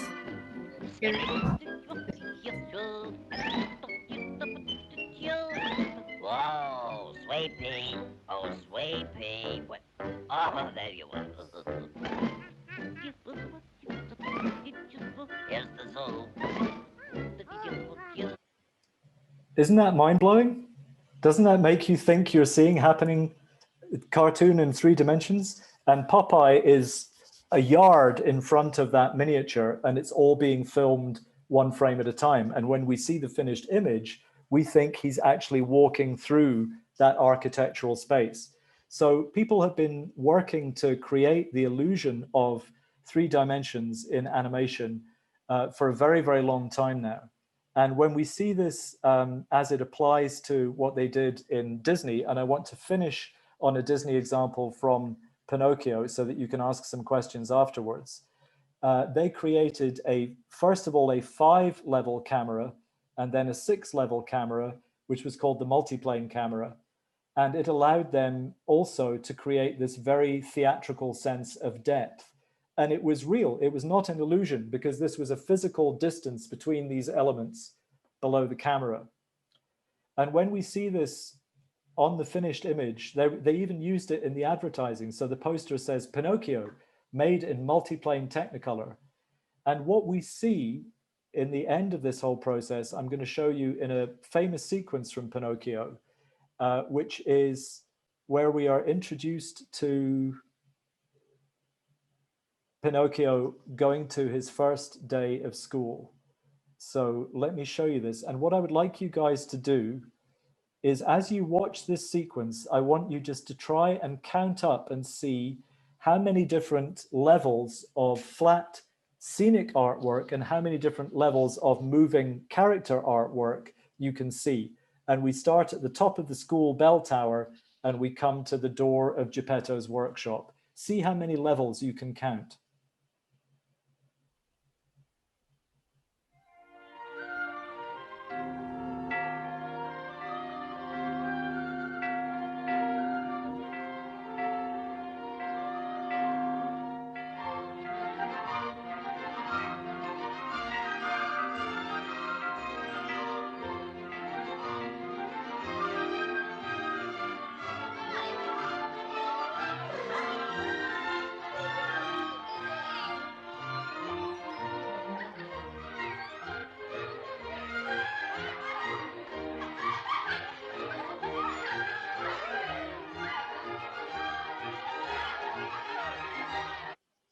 Okay, so does anybody want to tell me how many levels they've seen so far?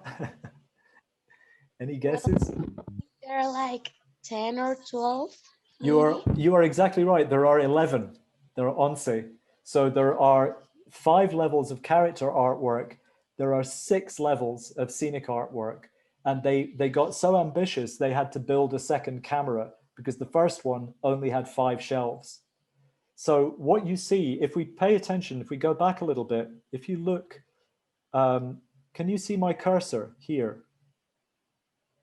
Yeah? Yes, we can see. Yes. So if you pay attention to this area over the steps, to begin with, this is all on the same level as these buildings, but this goes off the screen. So watch this. So this is all one painting. This is all one level here. Okay, so that's going off the screen. And now we see some action and we go back and look what it's happened to it now. It's become a window. So they've cut a hole in this area to take us to an even lower level, which lets us cross the plaza to Geppetto's workshop. So while this is off screen, they've made it even deeper. Now here's the other thing, and I'm going to finish with a little bit of a question here. So when we get to Geppetto's workshop, I have a question for you, and you don't have to answer this straight away. In fact, I'll give you the answer because we're running out of time. There is a reason why those steps are round and why they are at the corner of the building. If this was a real toy maker's workshop, Those steps could be at the back and they could be square. But the reason they're round is that the layout department has to design a performance space for the action. So as a layout artist, as a storyboard artist, as a color stylist, as a character designer, we always begin by reading the script. So the question here is, what does Pinocchio want more than anything in the world? He wants to be a real child. So they make all the real children in the village run past his door. And when he comes out of the door, he is going to jump to 3 different key positions on that top step. And he's going to go, "Oh, look, Father, who are they? Where are they going? I want to go with them." And this is what it looks like when the animation starts.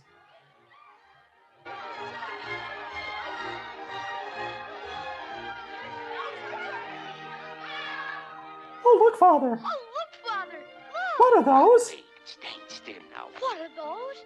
Huh? Oh, those. They are your schoolmates, girls and boys. So in English, we have an expression. We say, did this happen by accident or did this happen by design? And that is one of the best ways of giving a definition of the word design.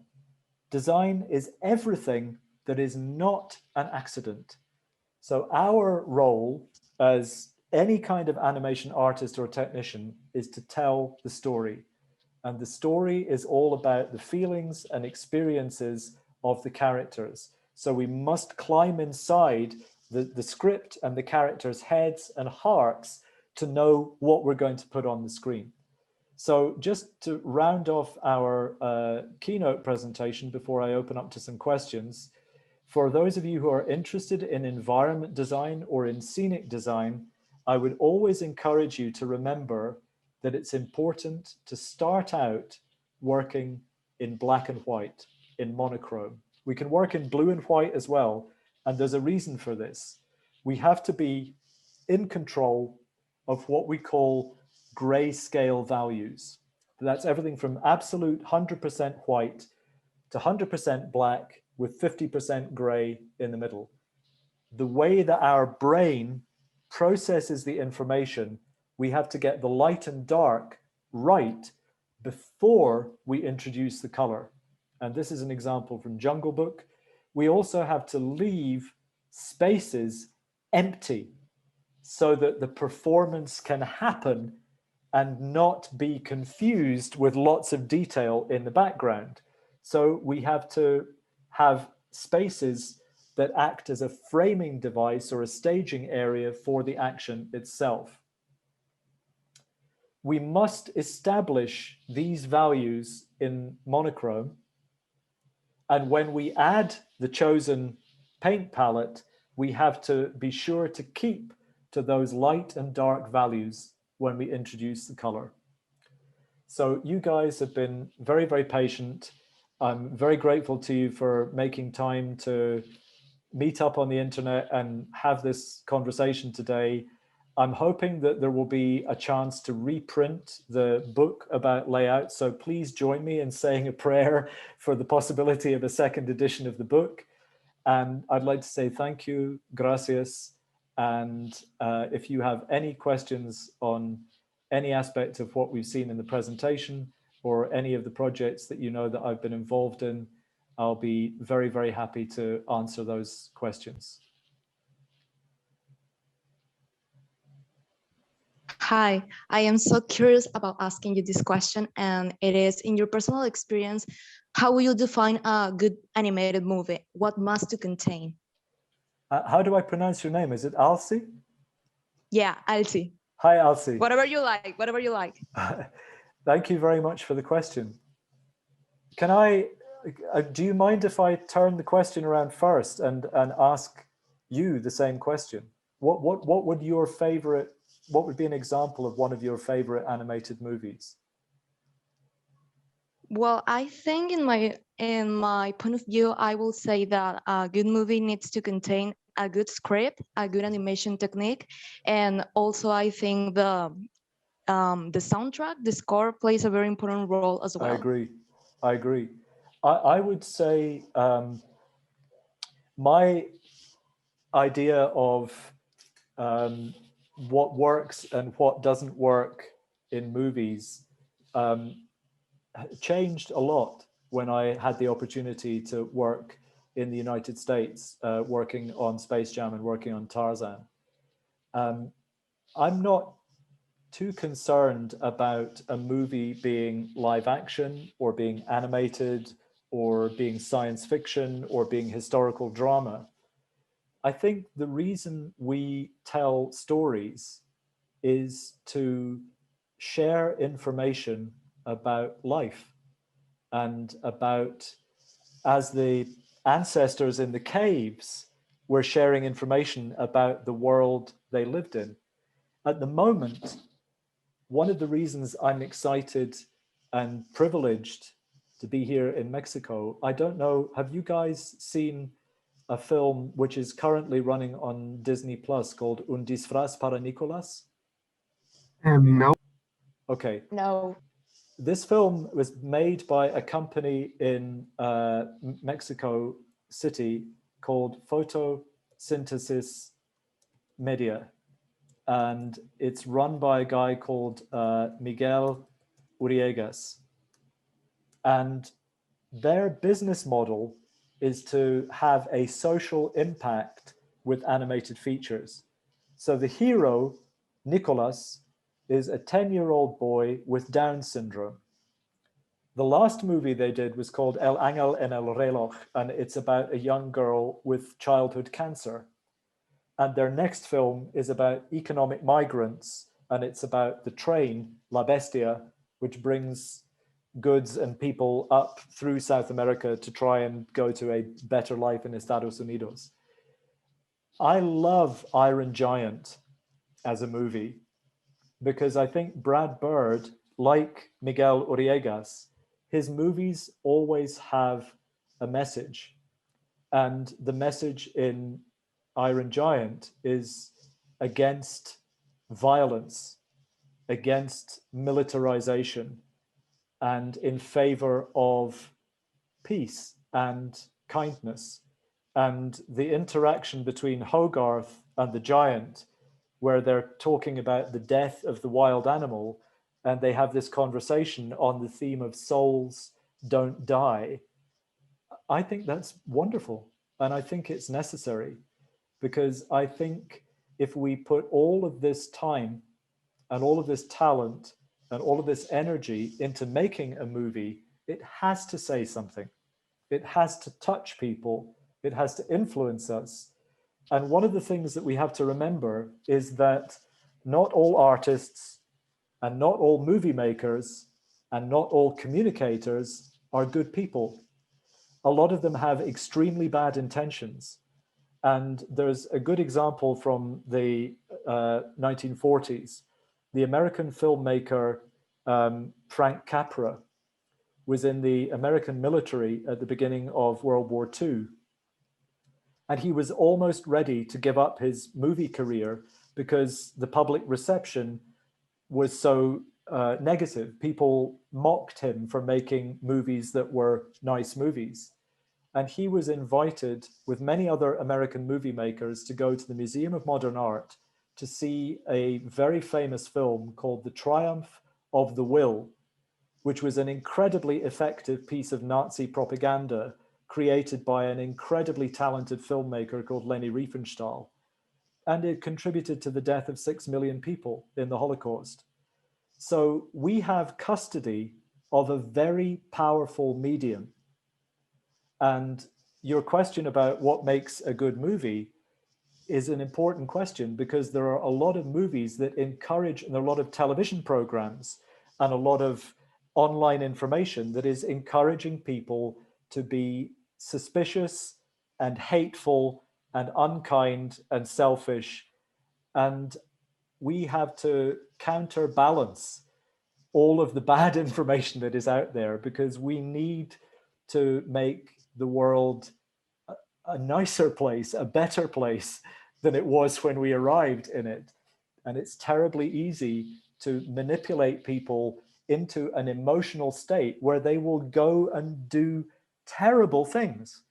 So cinema and television and the internet are very, very successful at making people go out and do things.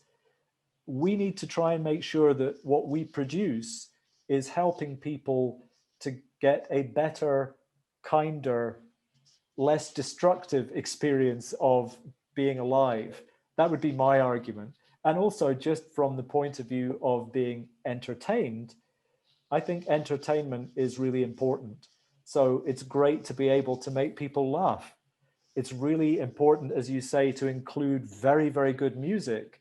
And the relationship between musicians and composers and animators and storytellers is a very important relationship.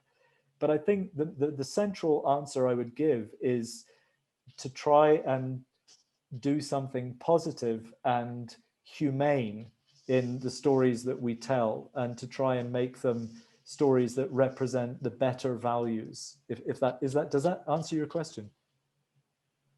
Yeah, totally. Okay. I think that's a great question, and thank you very much. And I think your work is astounding, and congratulations. Muchísimas gracias. You have to remember, it's not my work, it's me and hundreds of other people. So I'm a very little piece in the puzzle, but thank you very much. Oh, there's questions in the chat. Sorry, I need to catch up with the questions in the chat. My apologies. Josue? Hola, Josue? You've asked a question, what traits are necessary to be a good animator? Yes? Is that the right question? I would say that in order to be a good animator of characters or a good animator of effects or props or whatever, what we need is to be able to observe. And it's so easy to think that if you want to be a good animator, you copy the work of your favorite studio or your favorite illustrator or your favorite manga or whatever. I would argue always keep a sketchbook with you. So everywhere I go, I have a sketchbook, and all I take is a pen, one of these, for working in an office. And if I am, it doesn't matter where I go. So if I'm at the airport and somebody is waiting for their suitcase, or if my suitcase gets lost at the airport and I get it back 2 days later, or if I'm waiting to buy a ticket and the person in front of me has interesting hair, or if I'm waiting to get on a plane. So this is the thing that they use to put the fuel into the aircraft, and that's the view out onto the wing of the aircraft. These are students of mine in Norway, so sitting and having a beer with the students and looking out of my window, or most of the things that I have from Guadalajara are drawings of musicians. So I will go to a bar and draw the people who are playing the piano, or in this case, the guitar, guy playing the guitar, or the person who's doing the singing. It took me forever to draw this guy's afro because he had the most amazing hair. But a lot of the time we're drawing when people are moving. So it's like a multiple exposure because the hands are busy playing the instrument. So people are often not staying still. And sometimes you wind up drawing somebody in 3 different positions because they're moving around so much. But I think to be an animator, we are capturing movement and we are capturing feeling.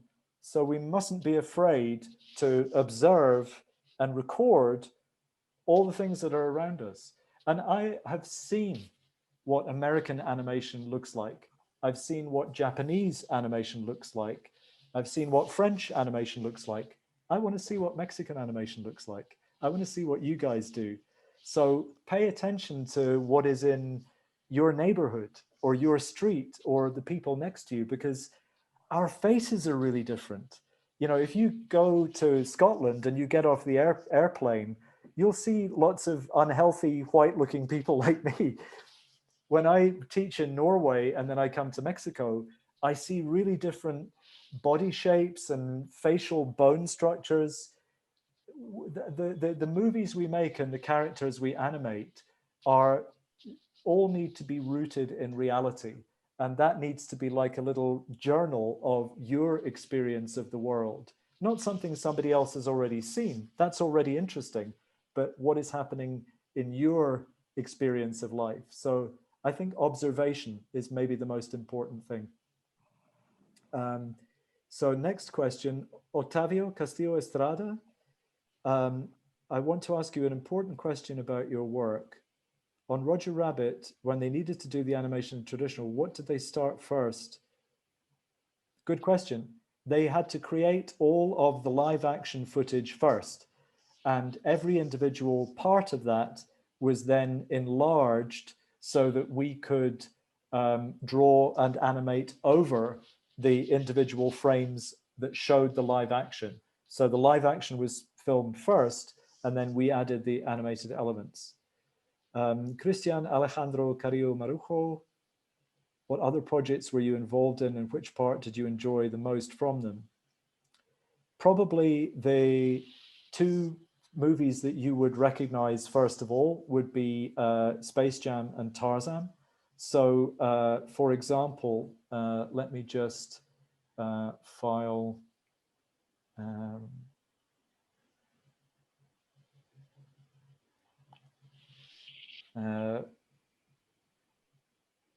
sorry for this, I just want to find the right sequence to show you. So if I go to here and I go to copies and I go to showreel and I go to Space Jam and I go to Tarzan, let me just show you. So if we see,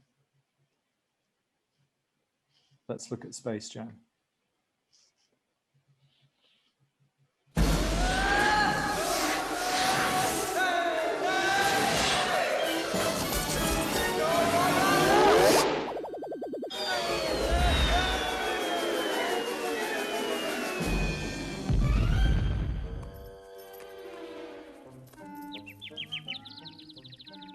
Oh, look out for that toy step, Doc. It's a real Lulu.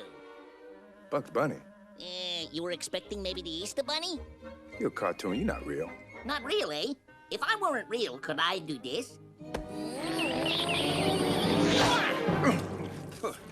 Oh, look, is that Michael?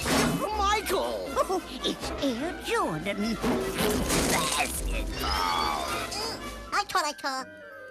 I did see Michael Jordan.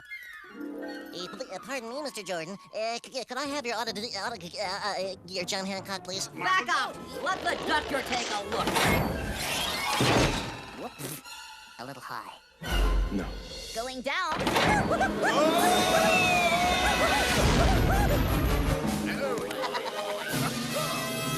So, what do you say we go for a little spin? Yeah. Now let's see what we got inside here. Yodelay-hoo. Say ah. All right, he's okay. So on Space Jam, I was working with some of the very earliest animation software. And it was a software package that operated in 2 dimensions. So it had an x-axis and a y-axis. And today, if you're working with, for example, Toon Boom Harmony, much of the original source code for the system that we were working on in the 90s is inside Toon Boom Harmony. So it's used for a lot of cutout animation. But it was also a pioneering node-based compositing system. And in 1996, when Space Jam was being made, I had already spent part of 1995 in secret in the UK doing a lot of experimental work with the software to show Warner Brothers what would be possible with the animation, because much of the artwork was created by friends of mine in London. So a lot of London animation studios like Premiere, Uli Meyer were actually doing the animation on paper, and it was being shipped to the United States and scanned. And in the United States, I was there receiving the artwork and helping the color model, scene planning, checking department, everybody who was using this software. I either had to train them or support them. So on Space Jam, I wasn't really being an artist. I was being more of a firefighter with digital technology. And then when we went on to Tarzan, we had a similar set of problems to solve. So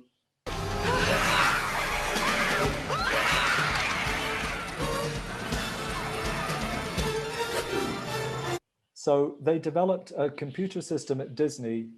Okay, are you guys able to hear me still? Can you see me? Yes. A computer system called Deep Canvas. And what they were able to do was create a 3-dimensional jungle environment, but the characters were still flat cell characters scanned into the computer. So the reason I was hired from Space Jam onto Tarzan was to help all these departments who were working with the old traditional pencil methods and all these new departments that were working with the digital technology and get them to work comfortably together to combine all these elements. So again, even though I did little bits of artwork and animation from time to time when everything got a little bit stressful, I did some animation and artwork on the film, but mostly I was there to help solve the integration between traditional and digital. And if you look at this example here, everything that we see in this shot, all those elements are flat. This scene, we can see the movement of the camera in 3 dimensions. So this is deep canvas. So this is rotational. Also deep canvas. All of this is flat. Flat elements, flat artwork, flat artwork, flat artwork, flat environment, flat character, flat baboon, flat Jane, flat trees. Now it's 3-dimensional, deep canvas, also 3-dimensional, really 3-dimensional. And once again, 3-dimensional, deep canvas, 3-dimensional, 2-dimensional, 2-dimensional, 2-dimensional.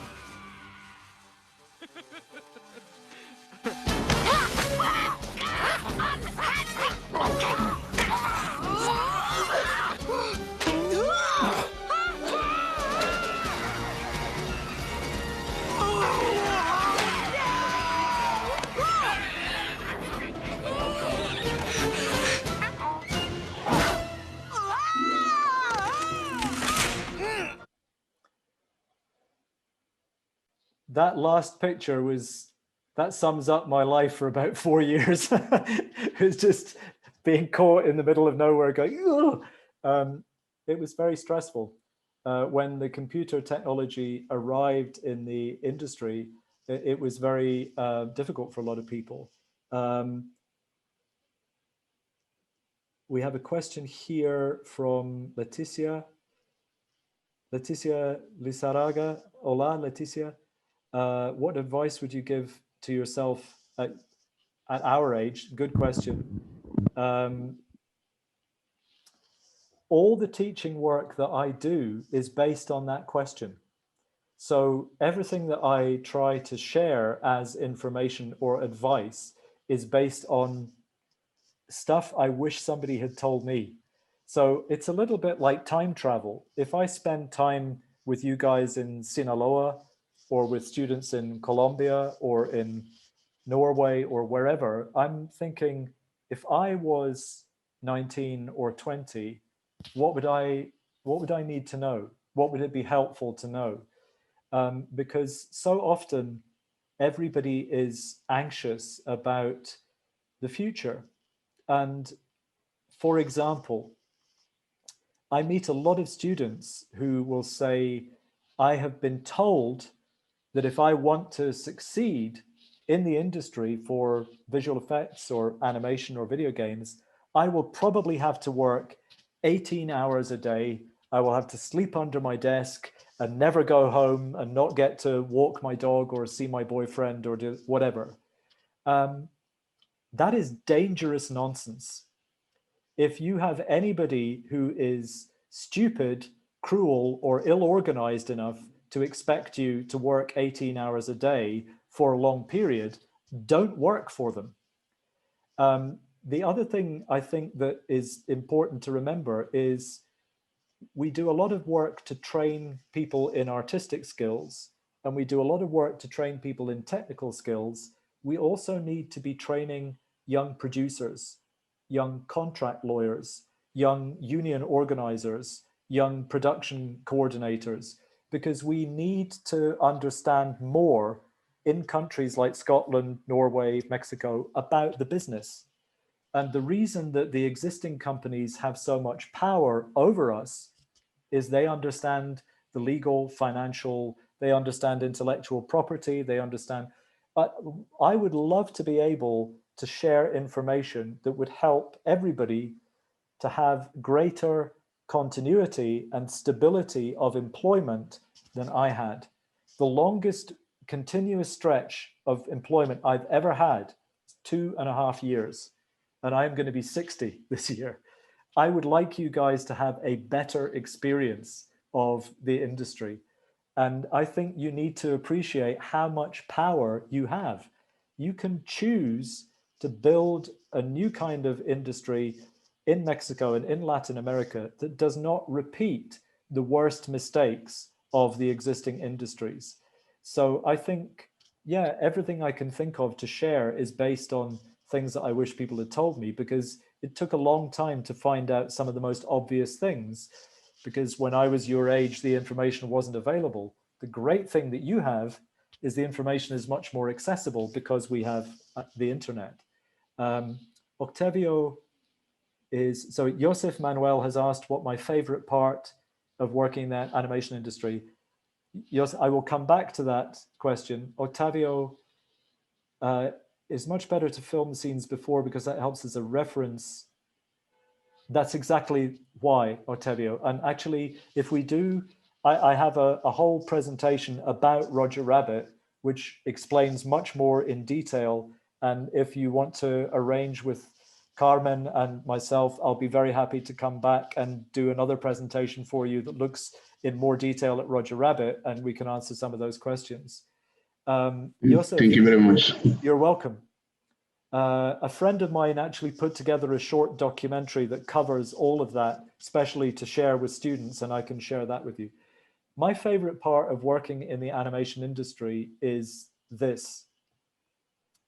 meeting you guys, because you are, I'll give you an example. When I am asked to do classes on animation history, I mean, when I was a student or when I was at school, if anybody mentioned the word history, that was it. I was out the door. I was like, I really don't want to hear. I don't want to hear about dead people. Like I'm not interested in what happened 300 years ago or what battle occurred or whatever. I wasn't interested in history because I thought it was over.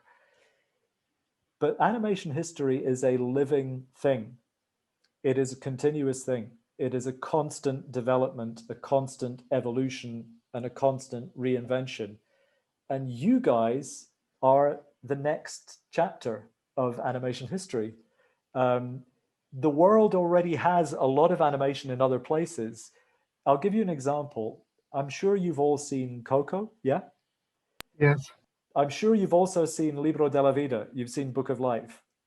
Yes. Okay, so if you watch Coco, Coco is a great movie. I really like Coco, but it looks exactly like Ratatouille. It looks exactly like Cars. It's the same rendering style as all the other Pixar movies.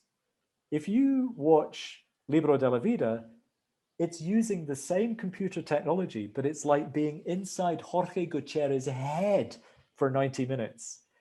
That's exciting, because Jorge and his wife Sandra Equia and Simon Barella, the production designer, they created a world I had never seen before, and they invited me into it for an hour and a half. And I was like, wow, that was amazing. And, you know, Coco is amazing too, but okay, so Pixar exists. I'm really happy that Pixar exists. I have lots of friends who work there. It's wonderful. But I really am most excited and most interested in having the opportunity to meet you guys and find out what your plans and wishes are for your future in the animation industry, because that's what's next.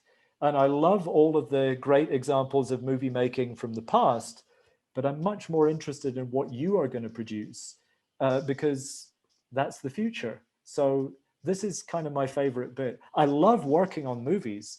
I really enjoy working on animation and creating a fantastic experience where you know that the audience is really going to love this. I really enjoy that part of the process. But I think now that I'm nearly 60, what I've been able to learn and what I'm able to pass on or share, it feels much more useful or productive if I spend that time doing this kind of thing with you guys. So this is one of my favorite parts of it, definitely.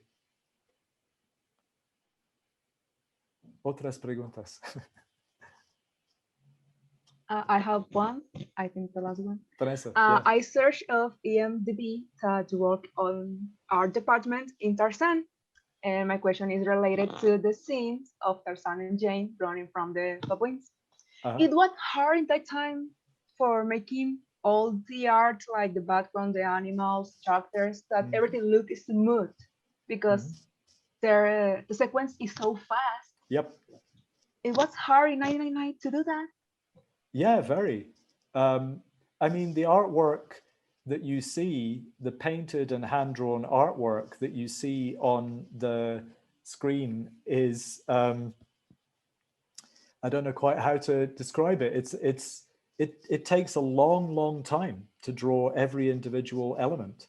And it takes a long time to plan what to draw. If you look at the sequence at the very end where Clayton and Tarzan are fighting in the trees in the thunder and lightning, when Clayton is dead and Tarzan lands on the ground and you have all the thunder and lightning, I had to do all the lighting effects on Tarzan's back and body. And that took a long time. I'm not sure if I've got access to that at the moment. If I just look at what I've got on my laptop that I could find and share for you, I maybe have some examples of that. But did you have anything specific in, oh, here we go. Let me see if I can open this and share this in Photoshop. This may take a little while. Okay, let's open with Adobe Photoshop. Let me see if I can do a screen share of this if it comes up. There's just the one example that I happen to have available if it will work. I'm not sure if I've got enough swap space to make this happen. Here we go. Is this working? Do I have the image? Yeah, okay. So if I screen share Photoshop, can you see the images here of Tarzan? Yes. So if I close off,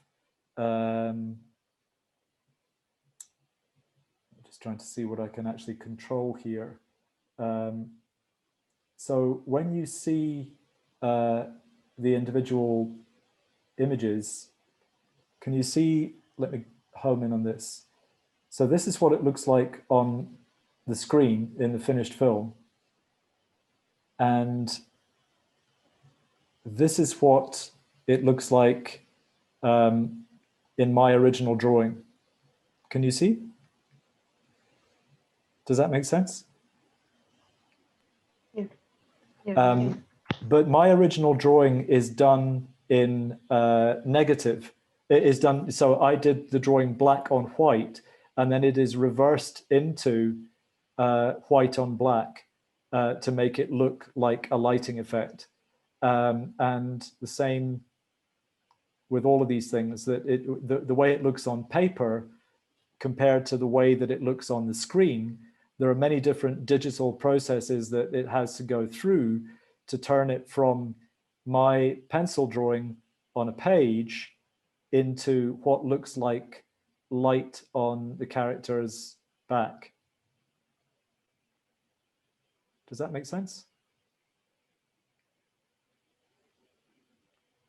So if you consider how many different processes and elements there are on the screen in every sequence, somebody somewhere in the building is creating every element with that amount of work and effort. So it's a lot of work over a long period of many years to get that effect up onto the screen. I'm not sure if that answers your question. Yeah, thank you so much. Omar, your job is amazing, stunning. My God, thank you so much. You're very welcome. I'm glad you enjoyed it. Otras preguntas? Can you hear me? I can hear you. Araf. Hola. Daniel. Hello. I'm still, me too.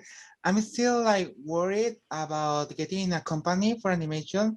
So I want to ask if you have like a tip or something like that for doing for newcomers, because I really don't know if my work is going to be that good to be in a company. So I don't know what to think or what to train.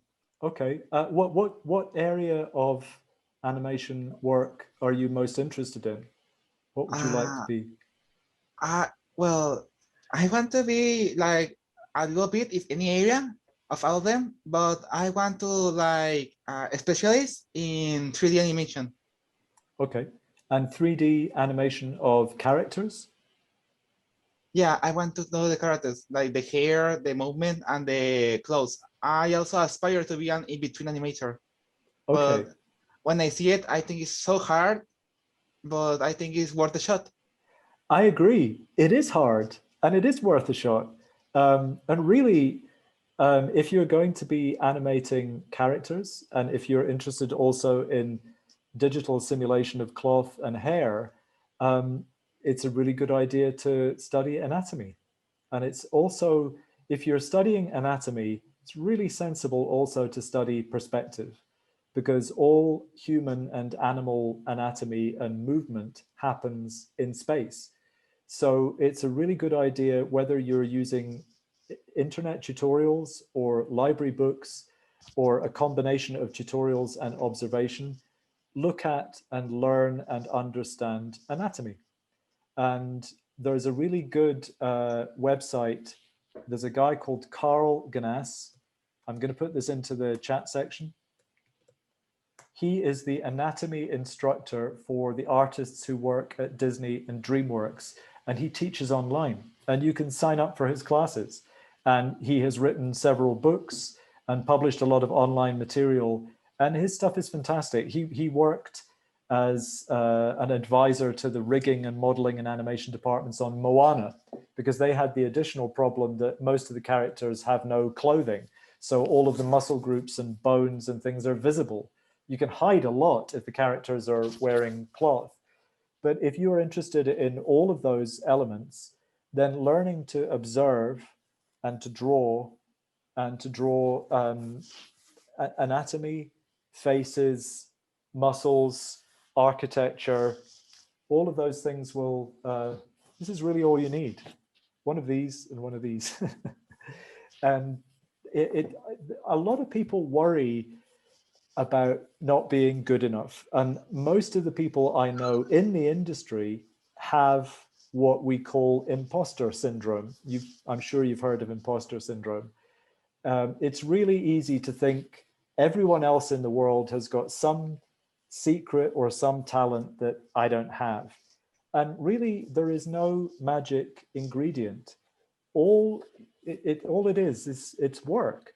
If you think of it like playing the guitar, or becoming good at football, or becoming a good track and field athlete or a dancer, a musician has to practice the instrument.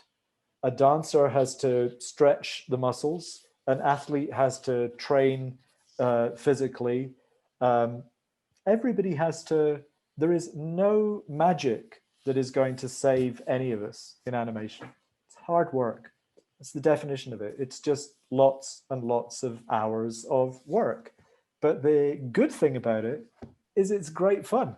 It's really cool. Getting to do that amount of work on something that you love is amazing. So there's really nothing to be anxious or worried or frightened about, as long as you're happy doing the actual work. But certainly for animating characters, study anatomy and study perspective and enjoy sketching.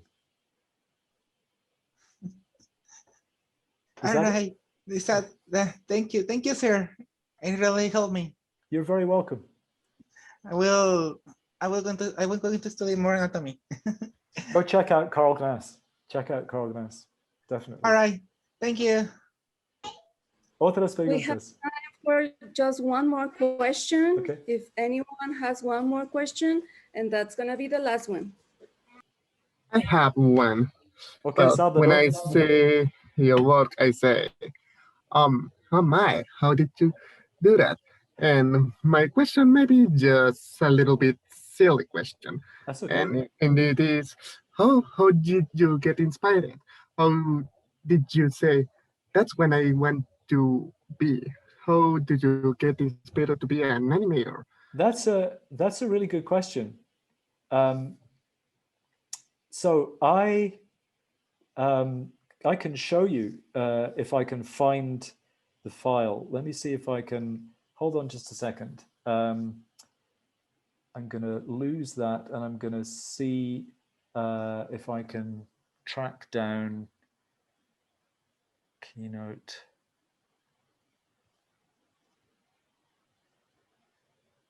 Wonder if I have this.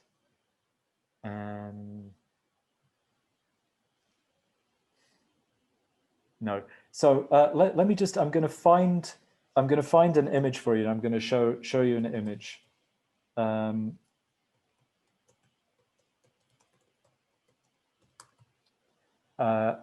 Just using the internet. Okay, so I grew up in a city in Scotland called Edinburgh. And I don't know if any of you know much about the United Kingdom, about Edinburgh, but this painting belongs to the Scottish National Art Collection. And I would go and stand in front of this original painting when I was a child. And I wasn't very interested in the little bit of information next to the painting. I was interested in the images. And I thought this was one of the most beautiful things I'd ever seen. And I couldn't understand how a human being could paint something so realistic. And then when I was 14 years old, I was in the National Gallery in Edinburgh looking at this painting. And I decided, no, I'm going to read the information next to the painting. And it said this was painted by Diego Velázquez. And he was born in 1599. And he painted this in 1618. So this is the work of a 19-year-old artist. And when I was 14, I thought, wow, I have only 5 more years to get that good. And I went home and I started trying to draw and paint better and better and better. And I just kept going. I was like a crazy person. I wanted to be able to draw like Leonardo da Vinci or Diego Velázquez or Kathy Kollwitz or Michael, you know, and I didn't know why. When I went to art college, I thought maybe I will be a painter. And the reason I thought that was there were no animators in Scotland in the 1960s, the 1970s. I didn't think it was an option. The Disney movies, for me, were like the moon landing. I mean, I grew up in the 1960s, so I was alive when Neil Armstrong landed on the moon. And watching Disney was the same as watching Neil Armstrong get off Apollo 11 and walk around on the surface of the moon. It wasn't something I thought I would ever get the chance to do. So when I saw that little advertisement in the newspaper with Mickey Mouse saying, come and work at Disney, I honestly, it was almost like an out-of-body experience. When I got the call and they said, show us your drawing, all my friends knew that I was going for a job interview, but they didn't know what the job interview was. They all knew that I was a film editor. So they thought I was going to get a job in film editing. And I went and I met with them in the evening after my interview for Roger Rabbit. And we all had a beer and they said, "How did your interview go?" And I said, "I think I just got a job with Disney." And they all said, "But how come? Like, you're a film editor." And I went, "No, they've hired me as an artist." They were like, "You're kidding." I went, "Yeah, well, I was at art school for 4 years and they liked my drawings." So it was a wonderful accident almost. And yet it wasn't an accident, because I had, even though I had no guarantee that there was going to be an end result to all of the time and the patience that I put into those drawings, it did work out. I knew in my instinct that this was not a dead skill set. And I was surrounded by people who were telling me it was. And the thing that really put me off the idea of being a painter was meeting painters in Scotland who were still trying to be famous. And that was one of the things that was most damaging. When I was a student, that was the only advice we got. If you were studying art, you were going to be a famous fashion designer, a famous illustrator, a famous painter, a famous photographer. I'm not famous. Am I happy? Mm-hmm. Yeah. Do I know people who got famous? Yes. Were they happy? No. They all had problems with substance abuse and alcohol, and their marriages broke up and they were disappointed and they were famous for 5 minutes and now nobody knows their name. Famous is not helpful. And a lot of the problems I see now, where people are worried that they don't have a big enough following on social media. Screw social media. Just do the work that you love and put your heart and soul into it. And if nobody knows about it, what matters is when the opportunity comes to connect up the dots for something that means something to you. That's when it begins to matter about the quality of your work. But all these opinions and likes and the little things that you see on Instagram and anything, it only begins to mean something when the people in the animation industry or the games industry or publishing or whatever you want to be involved in, when they see your work and go, "Ah, that's what we need." And usually it's the same element. It's just patience and discipline. There's nothing clever, nothing magical, nothing fancy, nothing that comes in any software kit. And the other thing is, be a nice person. If you put all your time and effort into the technique and being really brilliant at something, it won't help you or save you if you're a pain in the neck to work with. Nobody wants to work with somebody who's a diva.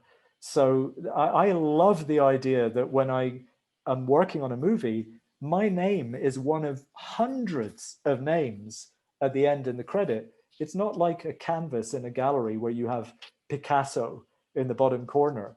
I don't care. If you go to a cathedral in France, if you go to Notre Dame or you go to the cathedral in Rouen, nobody knows who made the stained glass. Nobody knows the names of the people who carved the wood. Nobody knows the names of the stonemasons. Is it still beautiful? Yeah. Does it still move people? Yeah. Does the music still sound wonderful inside it? Yeah. Do we matter? No.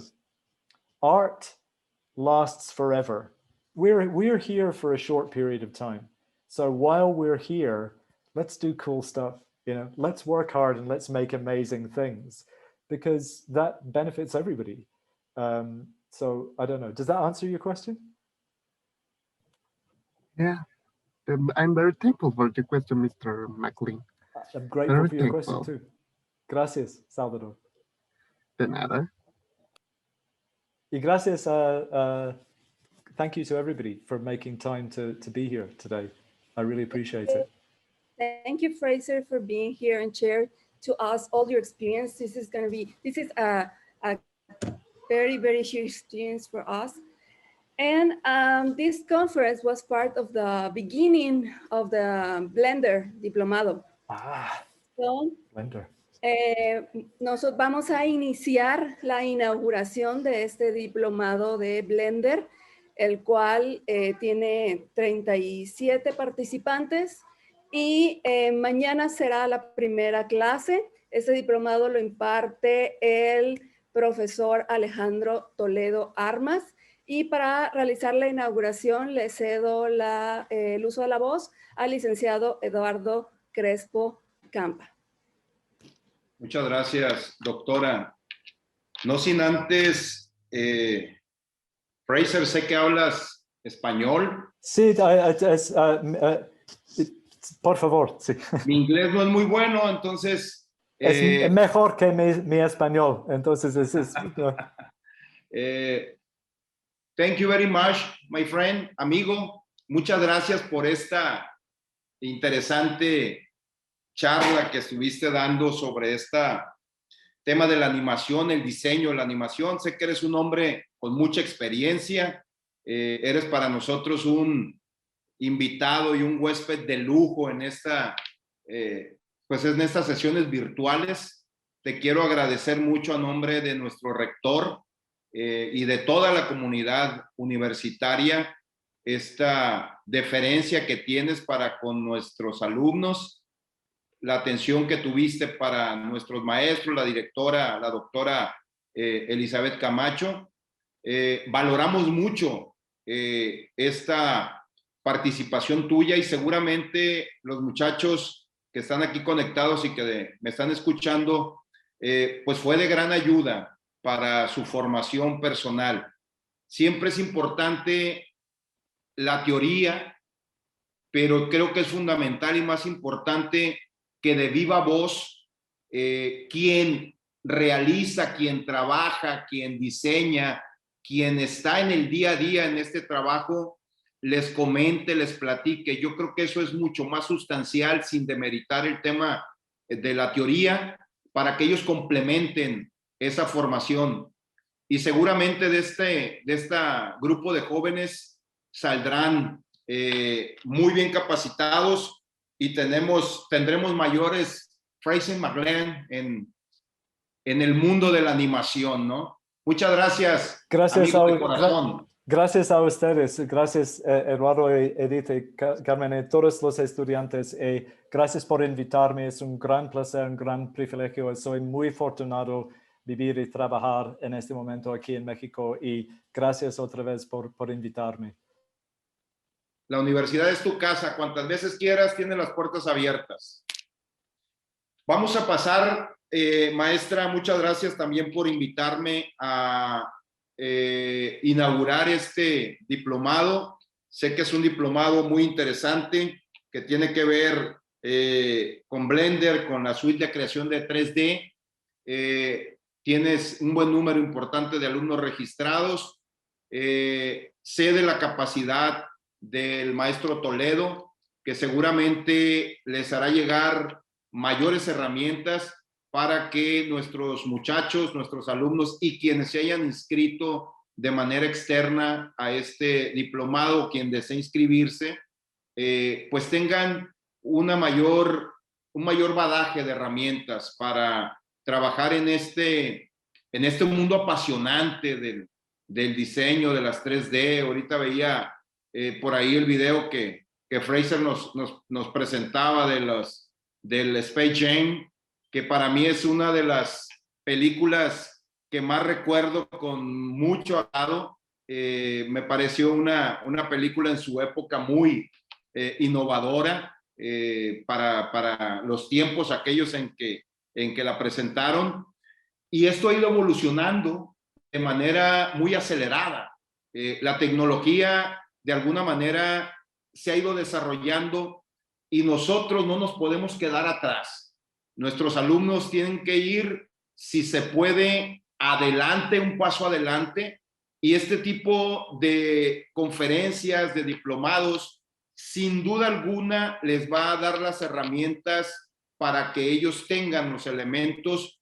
Y por supuesto que creo, no sé si Fraser y los demás coincidan conmigo, en este tema de la animación tiene mucho que ver el toque personal de cada uno, la creatividad, la magia que cada quien le ponga a su trabajo, lo que termina dando por resultado, pues un trabajo, válgame la expresión de nueva cuenta, mágico, que crea esa conexión entre el video, entre la parte de la película, entre la parte visual con el receptor. Yo creo que esa parte es importante y seguramente estos elementos que ustedes les acaban de dar a los muchachos y que el maestro Toledo les va a otorgar durante estas próximas semanas, habrá de explotar esa capacidad creativa que los jóvenes tienen.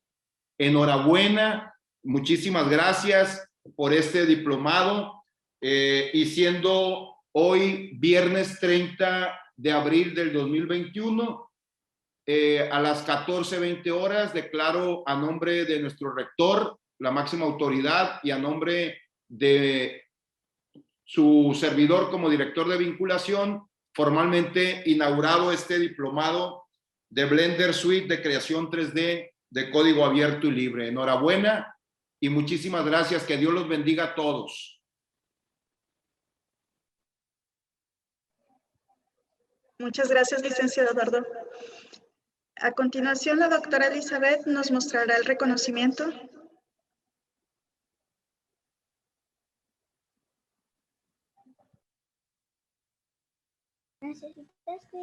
Fraser, can you let me share my screen? Of course, yes.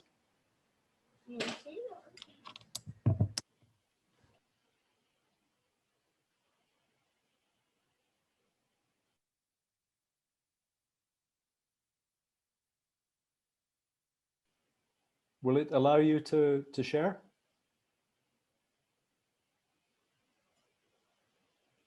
Yes, I can. Just wait a minute.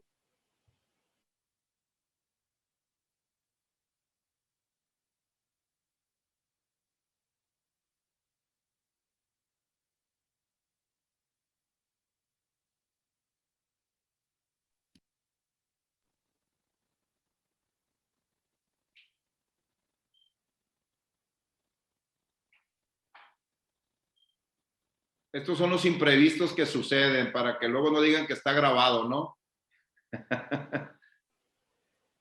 Always a technical problem.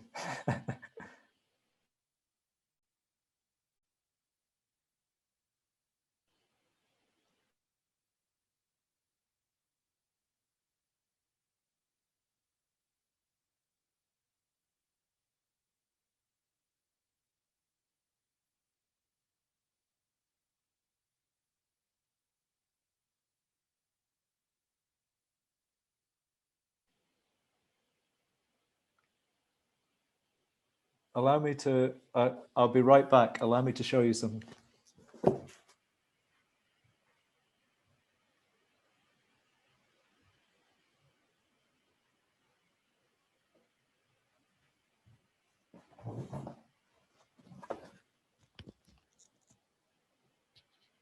Ah, gracias. Muchísimas gracias.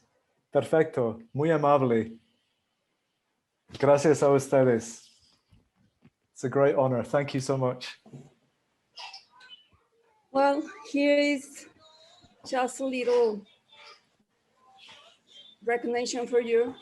Gracias, La Universidad gracias. Politécnica de Sinaloa otorga el presente reconocimiento a Fraser MacLean por su valiosa participación como ponente de la conferencia The Importance of Animation Layout. Gracias, muchísimas gracias.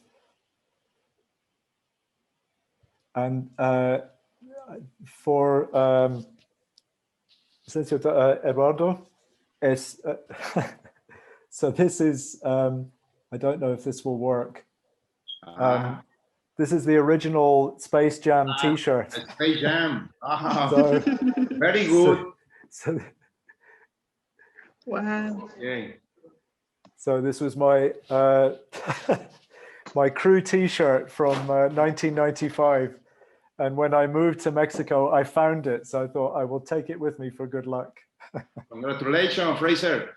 Gracias, Eduardo. Gracias. Muchas gracias. Un gran placer. And I will make sure that the recording is on the Google Drive for you to download later. As soon as it is there, I will send you the link. Ok, gracias. A nombre de la Universidad Politécnica de Sinaloa, Fraser, me queda más que agradecer infinitamente que haya compartido su tiempo, su invaluable conocimiento con nuestros alumnos. Agradecemos las gestiones realizadas por la doctora Elizabeth Camacho y por supuesto al licenciado Eduardo, quien siempre está acompañándonos en estos procesos y hacen posible que todo esto sea una realidad. Muchas gracias a todos los participantes por acompañarnos. Vamos a dar por finalizada la sesión el día de hoy y nos vemos el próximo viernes. Muchas gracias. Gracias a todos, saludos. Gracias. Gracias, gracias. Gracias, Fraser. Esperamos volver a tenerte por acá próximamente. Thanks very much, Mr. MacLean. You're very welcome, Octavio. Very welcome indeed. Gracias a ustedes. Thank you very much. Gracias, Leticia. Thank you very much to Gracias, everyone. Silvia. Gracias. Thank you to you, Mr. MacLean. Es un gran placer. Gracias a ti. Gracias a ustedes. Really, thank you so much. Space Jam and Red Rabbit, my two favorites. Vanessa, from my childhood. You're very welcome. I feel like blessed to talking to someone like you. It's like, oh my God. Igualmente, para mí mismo, it's the same for me. Thank you. Thank you so much. Really, thank you so much. Por nada. Good afternoon. Take care. Thank you. Ara, Daniel, thank you. Gracias.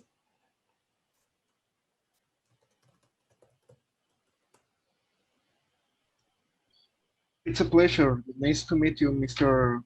Fraser. Joseph, good to meet you too. And good luck with all your work.